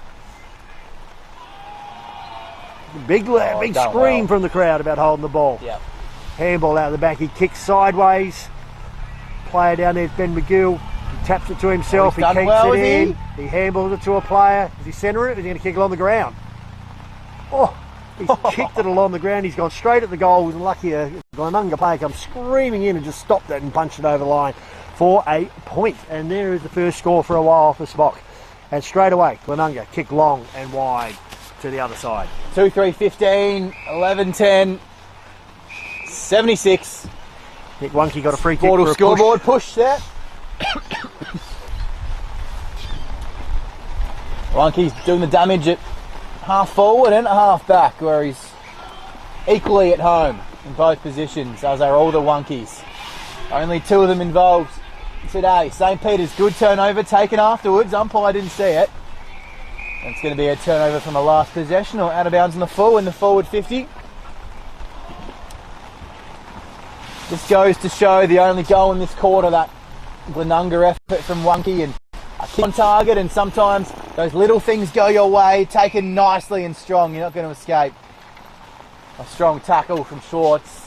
If it is that man, or he put him down afterwards. Henke it was. Or perhaps Opperman. Henke stands the mark, gave away the free, and McGill, one of St. Peter's best, he's held his head high in trying conditions for a team in a dire initiative. Ball falls to ground, but it's off hands, but he can't quite get it moving. And it's stuck once again, and the umpire's got to sprint in. It's a ball up. Gee, it's tough conditions and a really trying day for both teams, but that spurt in the first quarter when it was dry is what stands behind these two sides, and a goal every few minutes for Glenunga has been all it takes. And they're marching towards a win. James Duncan in front. Keeps the ball. Bilby tacks in. It's really well done, James Duncan. Can't let that ball get behind him. As the players scream down the ground, get behind, it just shows how much. Look at them screaming down, following the ball. It's just a huge ruck pack coming through. Up we go, tap forward by Abe Davis, taken by Ed Colley, and smothered by a team of players. Because here we are, the centre forward line for Glenunga going forward. Davis comes sideways, punches it into the clear. It's what we want. We want to have some open play rather than that. Well done by both players there, bending down to pick up the ball rather than doing a clumsy tackle and giving away a free kick. And just a word on James Duncan, 150th game. Congratulations to him, a Walkerville junior. Spent time also at North Adelaide and 18 goals in his 149. Make that, of course, 150 games this afternoon. A real warrior for this club, and he puts his body on the line each and every week. So a huge congratulations to James Duncan. Edward Allen takes the mark after a soccer in the air, kicks down the line to a pack again. All right, scramble, pick it up, tackle, throwing sideways, scramble. Real tough. Kicking in danger. Was there hands near that ball then, or did you just miss something? I didn't see that. So umpire's in the perfect spot. Let's no, I didn't benefit see it out. So I didn't see it either, so we'll trust Rob Kane. Saw the missed kick and I thought it was clumsy, but I didn't know there was any hands near the ball there. But he kicks long, he kicks wide. Specky over his own teammate. He did. Opperman. Jordan Opperman comes over the top. He's put his head down, it's gone behind him, and he's rubbing his head thinking, where's my free kick? Edward Allen, he picks himself up and gets back in the game. The ball was 45 metres away though, and it's 45 metres towards the spot goal for him, but it's going to come straight back Glenunga's way. He stops in a dime and dismisses the prospective tackler. Well done by Belperio, I think it was. It was. Beautifully done, Carter. But didn't do much. The kick is there, and the uncontested attempt in the end dropped, coming right back over his head. They pour on the pressure. It's being relieved this time by a push in the back. Front on. Front on contact. Thank you, Tim. And Belperio's been good. A couple of little chiseling kicks in the last 30 seconds, and a little courageous effort there to go with his sidestep barely seconds ago as Allen of the Hamish variety pushes it up towards the wing, and the handball was just not sticking. They haven't really all day. It's getting stuck in that middle, and Abe Davis says, well, enough of this, get it forward. But coming out to meet it, picking it up nicely, Bilby. He ran himself back into traffic. Smith is there. He tried to get it on the boot, but he failed. Did more than he could, and perhaps knew that he could have just got a handball out, a sneaky one sideways. Will Irwin will take it. Haven't called his name much, and the turnover is perhaps why. McMahon picks out Davis, which of course he would. He's only got 2, a long way from his 10 last week, but if this game opens up in the fourth quarter and the conditions abate, you never know. Schwartz, gee, how is he in that much space? He has that much time to put the ball on the ground instead of bouncing it and then switch it across the face, but unable to take the mark in these conditions. You couldn't blame him. And did he get a hand to it? No, he didn't. That was a beautifully centred kick there by Schwartz. Lincoln Bennett, unfortunately, was about to take it. Ben McGill ran straight at him and just pulled out and feigned him at the last moment. And unfortunately, he took his eyes off the ball and dropped the sitter, which would have caused him. Well played. Thought he was going to get smashed, did Bennett. A couple of hands in the back. Have a perfect spot on that. McMahon thought he might have won the free kick. McGill getting down and dirty. Duncan. It's cleared by Duncan, the 150th gamer, and going in hard.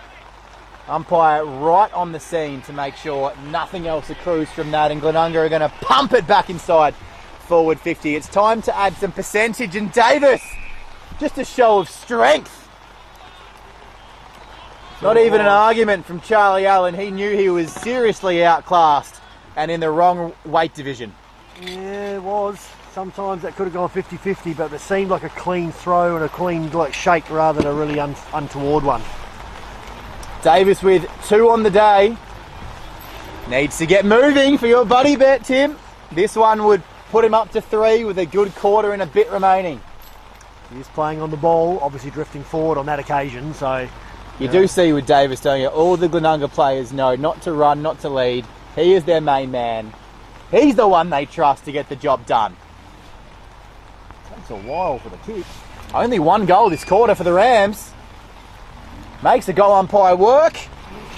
And Tim's head goes in his hands. His buddy bet is drifting away. Let's look at that Sportal scoreboard, shall we? It's 9-11-65 now. Spock 2-2-14. A comfortable lead of 51 points.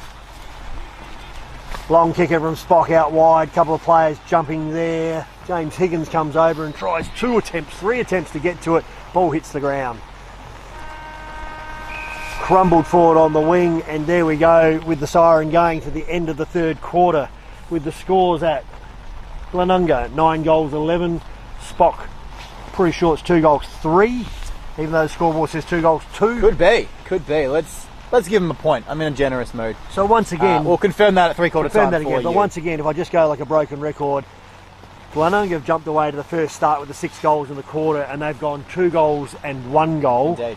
And Spock have held them to that, even though they haven't scored much themselves with 1 goal and no goals. So your buddy bet where you said it'd be within 2 goals every quarter, blown away in the first quarter, but you've got it for the last 2 quarters. This half-time and three-quarter time margin is right on, but just forget the quarter-time margin where it was Glenunga by 31. Glenunga by 42 at half-time. We'll sit here now at three-quarter time. Glenunga by 51, so they're eking away. The rain is persisting, and as we take a look at the goal kickers, Nick One-key with the only one in that quarter for Glenunga. Abe Davis has 2, Beans got 2, Mitchell, Wisman, Opperman and Prosser have 1, and Russell, the sole goal kicker, with 2 for St. Peter's. A fourth quarter after this, we'll take a look at the other scores from around the grounds right here on Filming Footy.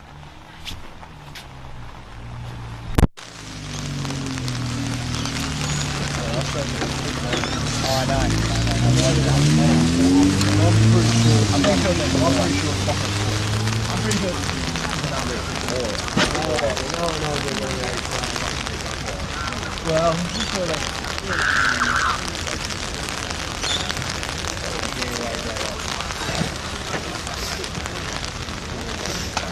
Depends if they went out the control or not.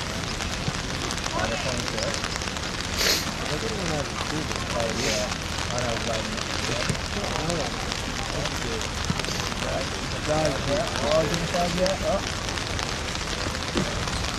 Oh, they're on, you're right. Yeah.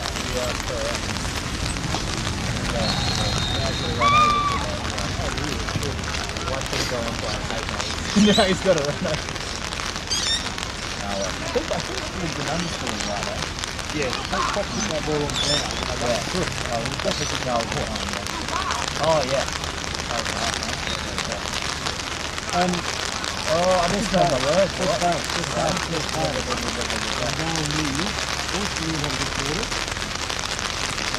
I'm really liking Monkey Kong. That and people really good at those sports are pretty good. It's been good. Almost 4 goals that way. The Bill's been very good. Charlie Allen's been really good. Thanks, Charlie Allen.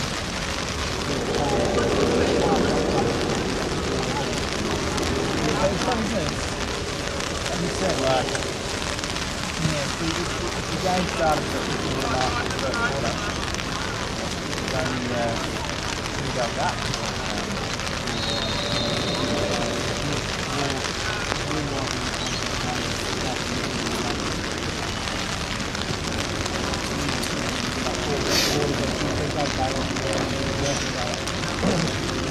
Okay, you might not have it. Yep. The handball there will be in these conditions, you've done pretty well. Nailed his target, they're all on point.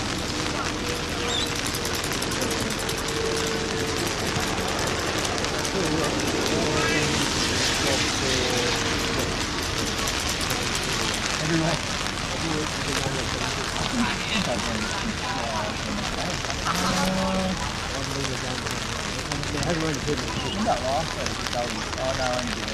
Yeah, you're right.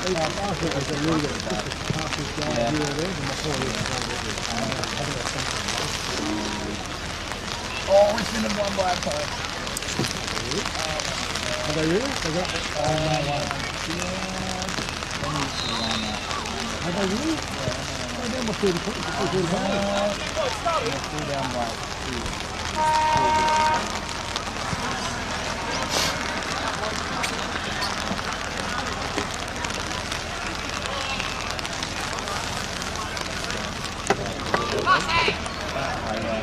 They're still down by 11 points.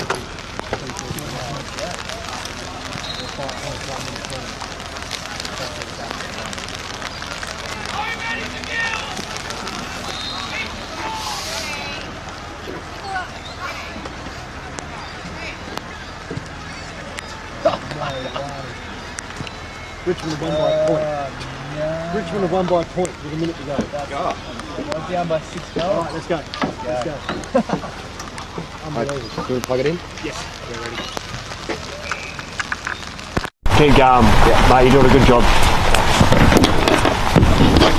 You've come back at the right time. Fourth quarter about to commence around the grounds quickly. Goodwood by 5 points against Teachery Gully. They've closed the gap. The Gullies, Broadview by 5 against the Bombers. 3-quarter time there. And Prince Alfred have pulled away 17 points up against Port District. Still a quarter to play. Jack Moore, and here is Tim Pillion for the fourth quarter. Okay, we're back in the centre. Boundary throw. Oh, sorry. Centre throw up. Ruckman jump. It stays exactly where it landed in the centre circle there. The umpire says, give it to me again. We'll do this again. We have all players. 1, 2, 3, 4, 5. We've only got 5 forwards here for Glenunga at the moment. So, what's going on there? Umpire pulls them out of the middle and says, come over to the side, boys, out of the mud, and we'll throw it up on the grass. That's a little backhanded throw, and the umpire was standing right there on top of it and saw that. Unlucky. As the ball comes over to us right here, and we're going to get our first we're kick for gonna the touch game. it. Here we go. We're Tim, gonna give get it a our boot, first mate. kick for the Give it a game. boot. Here he goes. He picks it up and runs back to his position. Sammy Wonky says, all right. It doesn't count, Sam. But the free kick will be in the middle of the ground, and he'll have to give it up to one of their most classiest individuals in Schwartz. He wastes no time and gets himself in the travelator and moves it inside forward 50. And first there, can you believe it? Davis, I think it was, picked it up, or it might have been Prosser. Yep. We're at the other end of the grounds here at St. Peter's, and Glenunga are pushing for a percentage boosting fourth quarter. As it is, they lead this one by 50 points. And Spock are playing to hold the percentage, because every point they get now and every percentage is going to count for them going forward. Indeed, that 5-point gap that Goodwood had over Teachery Gully has just been erased, as well as Gullies have kicked. Oh, they kicked a point in that one. So a big game for St. Peter's. If Goodwood do win that one, the gap between themselves and Goodwood in 8th and 9th becomes a massive one. So we'll keep you posted with that result. 4-point gap, fourth quarter. Goodwood are up in that one. You can watch that one now, by the way, on Filming Footy. All games streamed live and on demand. And we are here, of course, thanks to our matchday sponsor, Sportle, Dartfish and Archie's. Ball thrown in right over in the far deep pocket there in the Glenunga forward line. Every player on the field is in that forward pocket. We've got 3 blokes here in the centre of the ground. That's it. And the ball goes over the back. It's tapped. Dead ball again. The umpire says, give it to me again. Glenunga do have a loose. Nick Wonke is just tag teaming with Sammy Wonke. So it's the tag team with the 2 brothers here in the middle of the ground. This is the tactic they did in the second quarter that worked beautifully, where they've taken the extra player out of the forward line and put him around the ball to clag it all up. But it works out now. What do? They're going to leave the player back there just as a defensive player, knowing that they're not going to score against them. So the game's won. It's just a matter of now by how much. And St. Peter's have fought really hard the last 2 quarters to only let them score 3 goals. And we take a look at that Div 1 table. They're separated by Goody Saints by 6%. So it's a massive percentage gap to overcome. But every goal they don't concede in this fourth quarter counts and helps them on their quest for survival. But Glenunga are looking to bridge that gap between themselves and Prince Alfred in top position. And that percentage gap is not very big indeed. Under 1%. In fact, under 0.2%. So if Prince Alfred fail to win and Glenunga hold on here, which it looks like they will go outright first in Divi 1 Thomas tonight. Bean then running past the front of the pack, socketed the ball off the ground, unfortunately kicked it straight out of bounds. Last kick rule. Spock now coming through. Big fly there by Sam Smith. Punches the ball out of bounds sideways. Some of these flies in the packs all day with the long kicks down the line have been interesting to watch. There's some big boys out there jumping really well. Clunking some, but the spoiling's been magnificent today. Good disciplines. We had a Tim Pillion spoil of the week. I reckon that would probably win it. Maybe spoil of the game, but Danny just Frawley. got up there. Love Danny Frawley, yes, indeed. Rest in peace, sir, with the golden fist. And, well, kick it off the ground. That's the best way to gain distance. He gains about 20 metres. Handball game, back at it again. There'll be a lot more handballs than kicks on the stat sheet, I do say, once we look at that during the week. And of course, during the week, the 3, the 2, the 1, the best players on between the posts. You'll be able to hear that and see that. And he spins out of trouble. Gee, he's done a few good things, Belperio. Umpire blew the mark. He pulled the mark. Got a bit premature. and he blew it too early. But Spock, the game might be out of reach, but a bit of individual brilliance might not be. And that's nice. The kick perhaps got to where he wanted to get to. A bit Irish Gaelic football kick, but it wasn't exactly the kick which he'd been practicing at training during the week, I dare say. And the ball's as close to us as it has been all afternoon on this commentary side wing, as the umpire decides to pick it up and jog back and throw it in. They've done a brilliant job, the umpiring team, this afternoon. Fourth quarter still to go, so you never know. Punch down to ground level. Haren chases after it, taken down, strongly done by Stuart Rattray. He's had a dog of an afternoon. Great tackle. He was the hero a couple of weeks ago here. He kicked 4 goals in his debut. But it hasn't been the kind of day for tall forwards, especially from a 9th place team in Spock. Nick Wunke just taps it out of the ruck himself, turns and kicks the ball 50 metres down the wing. I think he's having a fantastic game and dominating these rucks. He's enjoying it. It is country day, of course, and the Wunkies do have a bit of country heritage in them, so he's played forward, he's played really back, enjoying he's his kicked day. goals, he's taken marks in defence. He's been very good today, in my opinion. So, boundary throw in, Wunke gets there again. Davis goes in front of him, gets the call out, so he leaves it for him, slips out the back. Players bending down there. Charlie Allen bend out, picked that up beautifully. Kick around the corner by Kian McCarthy. Haren, sorry. And here he is again. Alex Haren kicks the ball forward. Struggle forward. Can we get a clear play? Trying to knock it out into the open side. Great handball out wide. He runs into a pack, gets tackled well. Really good tackle. Got low, grabbed the arms, didn't tackle silly, didn't hit him high, didn't give him a free kick in front of goal. As we are down right on the half-forward flank for Glenunga, and all the players come up the ground again. It's funny, Tim, and it's not going to mean much, but from the 23-minute mark of the first quarter, it's been Glenunga 27 to Spock 7. So it's only been a 20-point gap since that time, but obviously when the conditions were dry and these two teams were able to play their best footy, the class, the difference, the gulf in class was evident for all to see, and since then it's been St. Peter's just holding off the Glenunga tidal wave, because in dry footy it was Glenunga by how much. So, and they got him on the outside, right? Glenunga got him on the outside, they got him on the spread, they got him on the fast ball movement. So good coaching there by Mike O'Leary for Spock. Come second quarter, third quarter, even though the weather helped him, he shut the game down by putting more people around the ball. As ugly as that looks, you got to do what you got to do to stop the play. So damage limitation sometimes. Look short, man loose. Player just walks up to the mark and realises he got away from him there. Bidris essentially pushed off him there, but Glenunga player got the ball. What's that? 35 out, left hand slide angle, looking to have a shot. Becoming a bit too easy, isn't it, for Glenunga? They can, as the rain slightly holds off. I want to get the goals in the forward column here because they're 9 goals 11. Don't want to be kicking away and get 9-15 here. It'll hurt them down. So long way back, long walk in. Needs a bit of momentum in the kick here, so he's got a slow step up now. Just kicks low and hard and drops it straight through the middle. Loves it off the boot. It was a nice low direct little kick rather than a strong kick, so he did well there. Very good goal. Glenunga needed that. Kick away now to 10 goals 11. Kennett to 2 goals 3 to Tully Kennett. And Kennett's done nicely. His 12th goal for Glenunga in his 42nd game. Had some experience playing for Adelaide University and Sturt before that in the under-18 comp, and also a Walkerville junior. So enjoying his footy, Kennett. And just a bit of a reward for him as he got into the right spot. And you tend to think that with this Glenunga team moving forward, we take a look at their next 5, and it's an interesting cluster of matches to finish the year. Goodwood and Broadview are next. They backed themselves in both those games. Port District, Prince Alfred, Sacred Heart finished the year.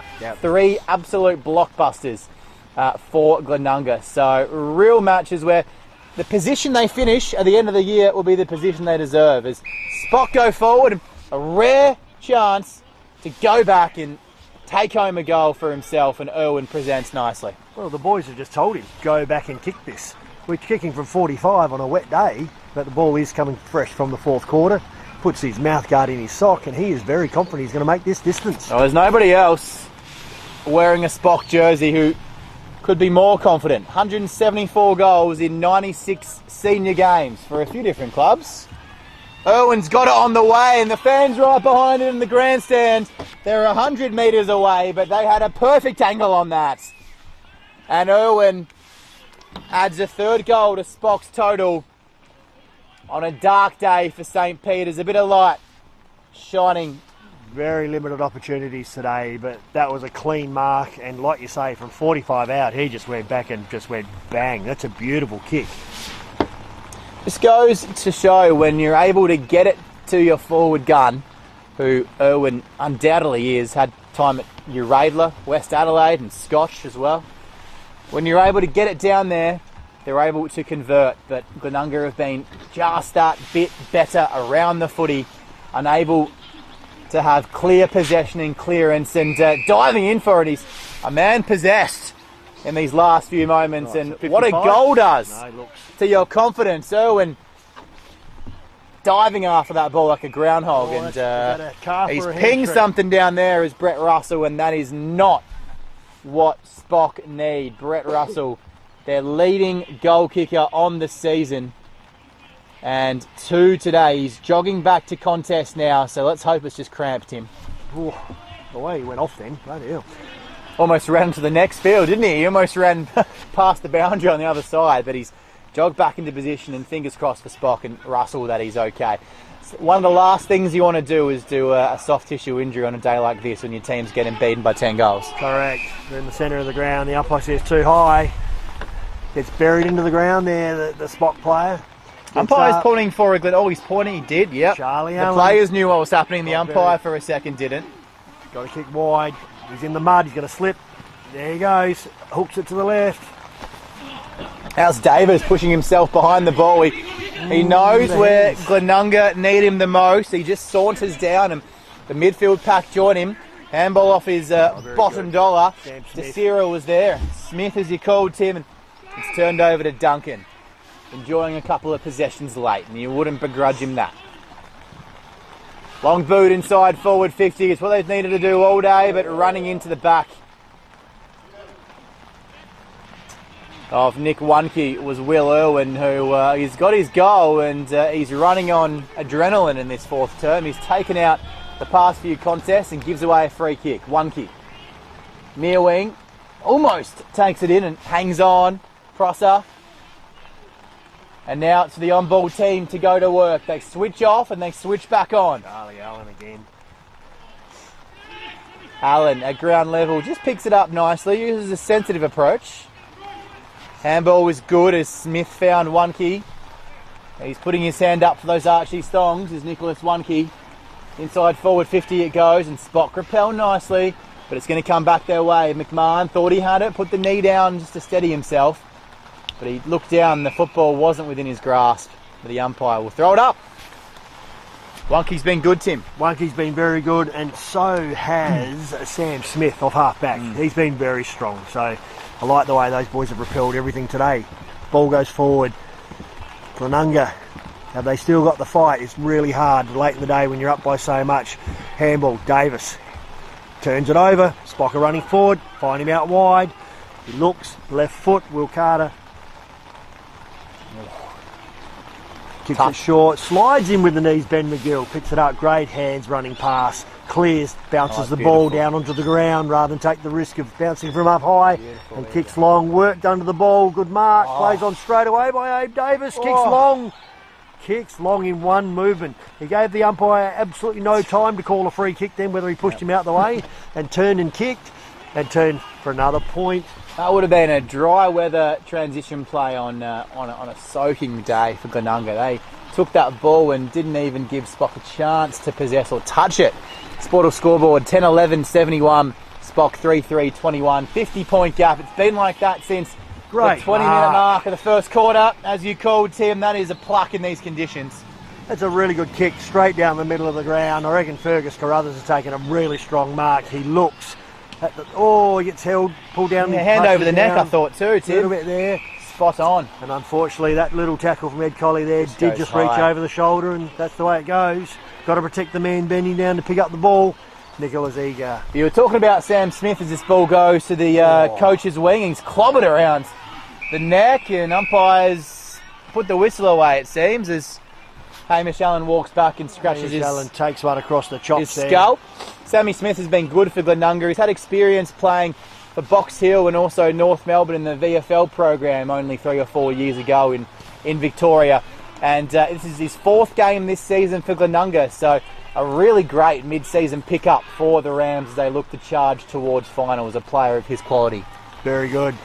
Good kick forward there by Thomas Bilby. He's fought his heart out all day. Play hits the half-forward line for Glenunga on the wing there, and basically umpire says, nope, he throws it forward rather than up. Interesting throw up, doesn't give the ruckman a chance to jump there or take any position. Let's have a look at it again. Let's see if he can get it up, Umpy, so they can jump rather than throwing it forward and low. I think his hand might be numb at this stage. That's correct. There it is again, the forward throw. Both ruckmen can't get a run up Just there. a bit of a tactic to clear clearance, I Could think, be. just to get the ball out. He doesn't want to run back well in done. for 5 or 6 Well done, ball the ups player. in a row. So just have it over there, boy. Glenunga player then tried to let that ball roll out so he'd get Yeah. last touch, and the spot player It was nicely jumped done. in beautifully and touched it beautifully. Nicely done.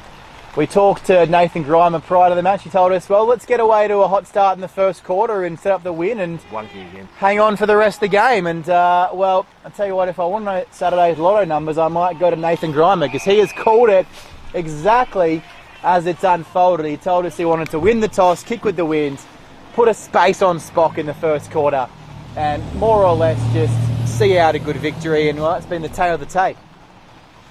Spock, Big kick though, for a great spoil. how's up for a spoil? 3 or 4 of those in this second half. Another great spoil there. The defensive 6 haven't gone to sleep just yet. I know the importance of keeping sides down to a low score. That was Sam Smith. Not very often you see a big left hand spoil as well. He's done a couple of those today, so I'm guessing he's left-handed. But anyhow, ball thrown in. Players looking back. Good voice by Charlie out. No, big James Duncan there. Good voice to get it back. He got it in front of him. There it is, out wide. Oh, Desira. Desira hooks line, and Davis runs forward, Yeah. takes the mark on his chest, Oh. drops to the knees and slides in the mud. pleasure to One watch. step, one kick, looks out wide. That's a 40-metre Silky. kick off one step. Thank you very much. And now we've gone inwards, looks short. Players are trying to spoil. Yeah, that- I reckon that is... It's like Parsons. Is it either Prosser or Wiseman? Let's have a look. I might be completely wrong. Oh, so could I be. Let's wait Turn till he your back turns for us, around. man. Number 20, something. Parsons! There you go. Give the prize to Jack. No. It's very hard to see these players. They're about 100 metres from that pocket.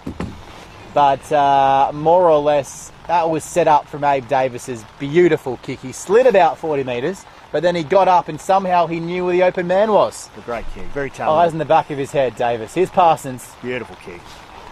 That didn't look like missing. Straight over the umpire's head. Brings all the experience as Parsons. In his 36th game, he's back in the team this week after resting last week and had a number of games for Oakley Chargers. I mixed up him and Sam Smith earlier. Sam Smith did have a spell for Box Hill in the VFL, but Sam Parsons did as well, and also at North Melbourne in the VFL. Played for Banks up in the Northern Territory, and Oakley Chargers had a couple of seasons there as a young man. So some beautiful prospects that Glenunga have got. You shut Abe Davis down. Sam Smith picks up off the halfback flank. Sam Parsons is there as well. You shut him down, and there's young Tommy Bean as well. So what a mix they've got of these young juniors coming through, but these experienced guys with real talent and calm heads, which know how to sum up situations. They've been in situations before at different clubs, and a real strong contender for this year's premiership. They are. I'd like to see them in dry conditions, see how well they move the ball. But today, they've done enough what they had to do with regards to winning. They've always had this game on their terms, but it's been a good fight by Spock. I'm pleased. Glenunga player then jumps, got the two hands in the back. Umpire said yes, they've got to be careful here because they'll play a free. That looks like number. Gee. He kicks, he runs around, he kicks long to the goal square. Big pack, spoil forward rather than fall through for the point. And the Glenunga player picks it up and they ride him into the ground. Umpire says, give it to me. Okay, let's have a look at this. There's so many players down there around the ball. Very, very hard to snap this out unless Davis does his one-handed. He did. This He's man. done the one-hander onto his boot. kicked like it was going on line, What a and start. James Duncan, the captain for Spock, was standing in the way, and it hit his big body, and it's gone sideways. You don't come through the Sydney Swans Academy and get on the Sydney Swans list. Never played an AFL game, but played lots of games at NEFL level, the level below AFL. Did Abe Davis, so I reckon this has been called a absolute last quality. touch out of bounds here, or out of bounds on the full here, from that one of those kicks that went into the body. So someone here's got to snap around his body It is.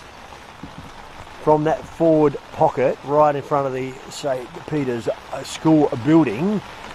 He's going to go around the body, plays on, hooks it, snaps. Umpire runs back to the centre of the Yeah, square and beautiful. says, thank you very much, that's a goal. Yeah, handball out of bounds. Called by the umpires on the filming footy replay. Okay. So free kick, but, well, Spocker unfortunately beginning to hang their heads. It's been a wet and bleak country day, and they're not going to come away with it with any chocolates at all. The Sportal scoreboard is a tough thing to look at. Do we know who kicked We'll that? try to find the goal scorer for you on the replay. As it stands, though, it's blown out now to a 63 point advantage. 12-12 Rams, 84 Spock, 3-3-21. Sportal scoreboard as I endeavour to find the goal scorer.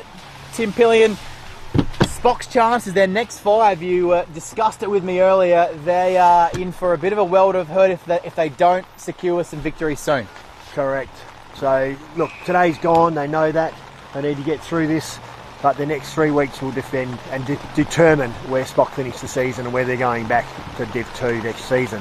Look, they've got some good players here, and they've got John Brodos missing. There's a couple, Hugh Hazeman, as I said, missing. They've actually got the depth there, but they're not all playing at the same time. Let's get back to this game very quickly. The ball's going forward to the forward pocket. Glenunga are swarming forward again, and there is another quick kick out of the pack as they're getting down there, but it's gone through for a point on that occasion. So Prosser adding his seconds moments ago. Prosser. From the pocket over the boundary line. He's got 2, and Tim, for your buddy bet, the Glenunga forwards and midfielders have rather shared the goals around Not happy. than being selfish. You should have been at Old Ignatius last week, and when Abe said get out of the forward line, it's all mine as he kicked 10. So Prosser has 2, Parsons, Wiseman, Davis, Mitchell, and Opperman and Wonke as well with 1, Bean with 2, and Abe Davis with 2, Russell with 2 for Spock, and the last goal kicked by Irwin. In dispute. Clearing kick goes in the teeth of goals, but it's cleared away again, and the defensive 6 and 7 from Spock, they've been made to work. They'll enjoy their night out, or perhaps they're so exhausted after this they won't even bother leaving the house tonight. The spectators are all huddled up in that grandstand. They're all huddled under the lounges, the umbrellas, and all the tents. It's a shocking day here. The rain just constantly falling down. However, it's down there right in the forward pocket in front of the grandstand. The oval is in such good condition. It's so soft and so comfortable. Some of these tackles where the boys have hit the ground pretty hard, it's been good. They've bounced straight back up. And you really want to cheer on a competitive finish to all seasons and hope that the race for relegation and race for top 5 is still well in contention come the last week. And to do any of that, St. Peter's need to capitalise, as you said, Tim, moments ago. Old Ignatius and Goodwood are coming up in the next 2. For the club, for their season, they're massive encounters.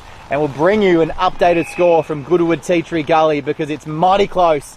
And that one is ticking its way down in the Goodwood Oval, or should I say the Goodwood Mud Heap. It is not great for conditions at Goodwood. All the other scores we'll bring you as well at the conclusion. It looks like we might have a draw pending in one of the other games, so more on that shortly. Bo Schwartz kicks around the corner right down into the forward pocket for Glenunga, and the ball again trickles out of bounds. They're all claiming for last touch, but they're not going to get it. The umpire says throw it in. This boundary umpire throws the ball in nice and high, gives the ruckman a good chance. Abe Davis just floating at the back there. This will be dangerous. Watch what he does. Takes the body, 1 hand, 2 hand, tap, tap, tap. Tries to get the handball out. Umpire says too high.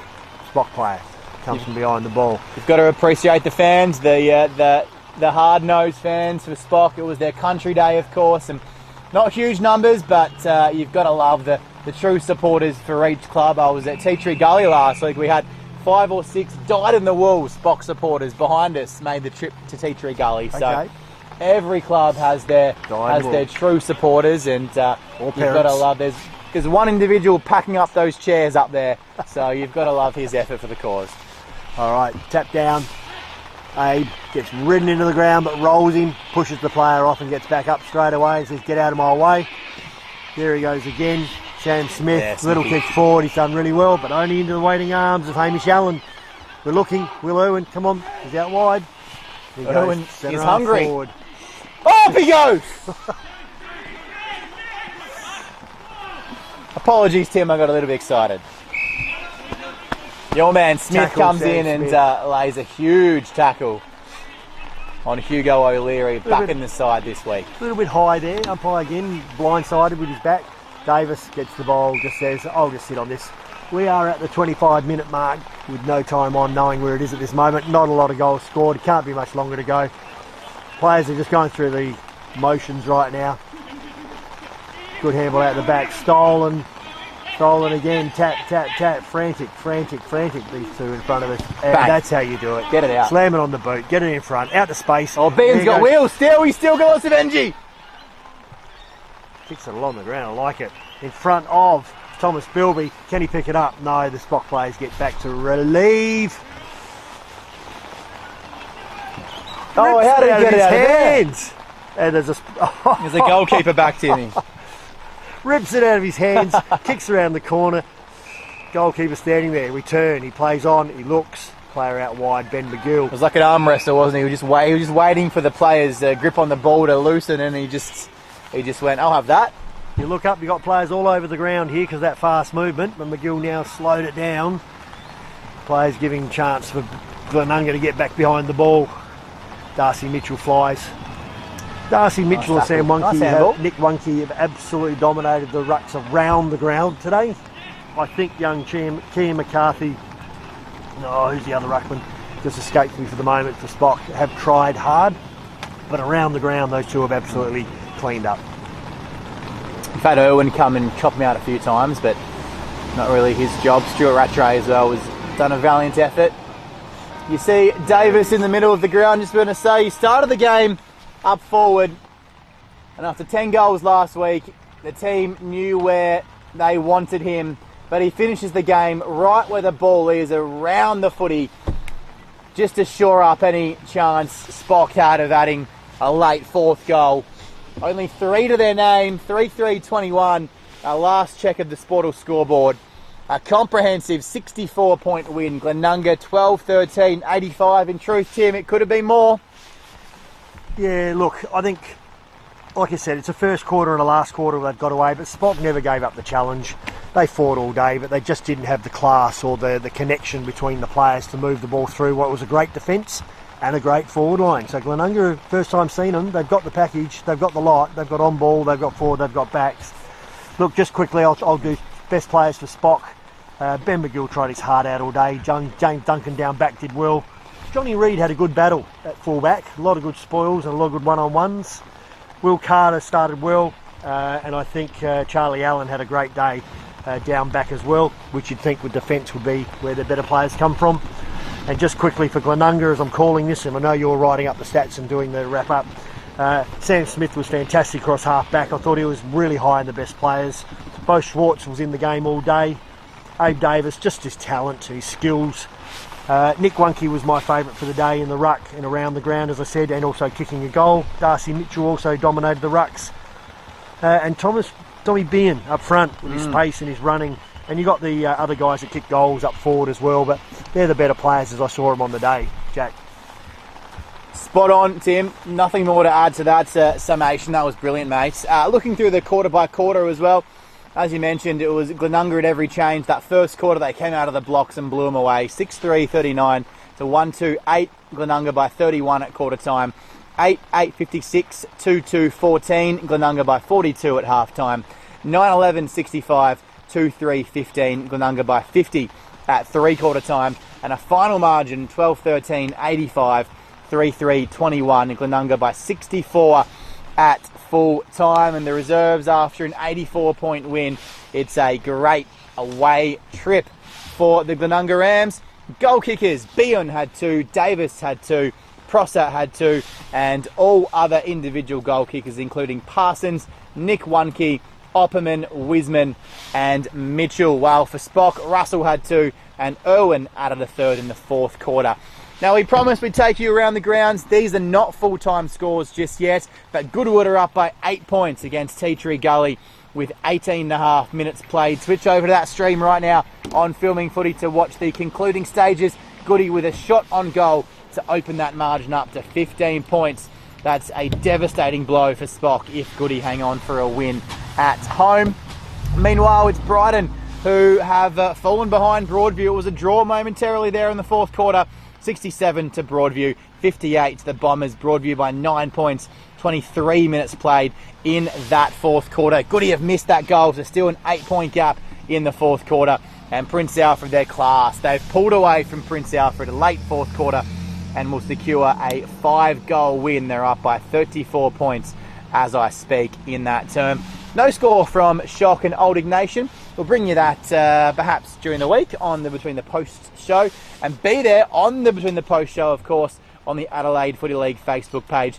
For all the 3-2-1 votes, we're going to have a think about that and add that to the mix, and you'll find out who was best on ground, who got the 2 votes and the 1 vote in the Roll the Dice Media Award for Player of the Year. Tim, one last thank you to our cameraman for this afternoon. Yeah, it's fantastic, Barnaby, standing up there on the balcony there with the umbrella being held by his parents at times, protecting the equipment and doing the great job. So thanks, Barnaby. Thanks, Jack. Been great working with you. Really enjoyed it. And I'll see you next week. You too, mate. Plenty of awesome matches next week. Prince Alfred face Shock, Brighton against Port District, Glenunga and Goody Saints, Gullies, Broadview, Old Ignatians and St. Peter's, and what should be a really, really important match for St. Peter's next week. It's been a pleasure bringing you all the action here from Caterer Oval. We're on the day. It was a one-sided match and it's all over. It was Glenunga by 64 over St. Peter's. Jack Moore signing off. Thanks for joining us on Filming Footy.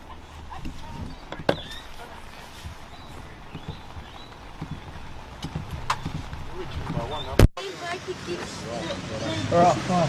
Then they had a wrap it up. Yeah.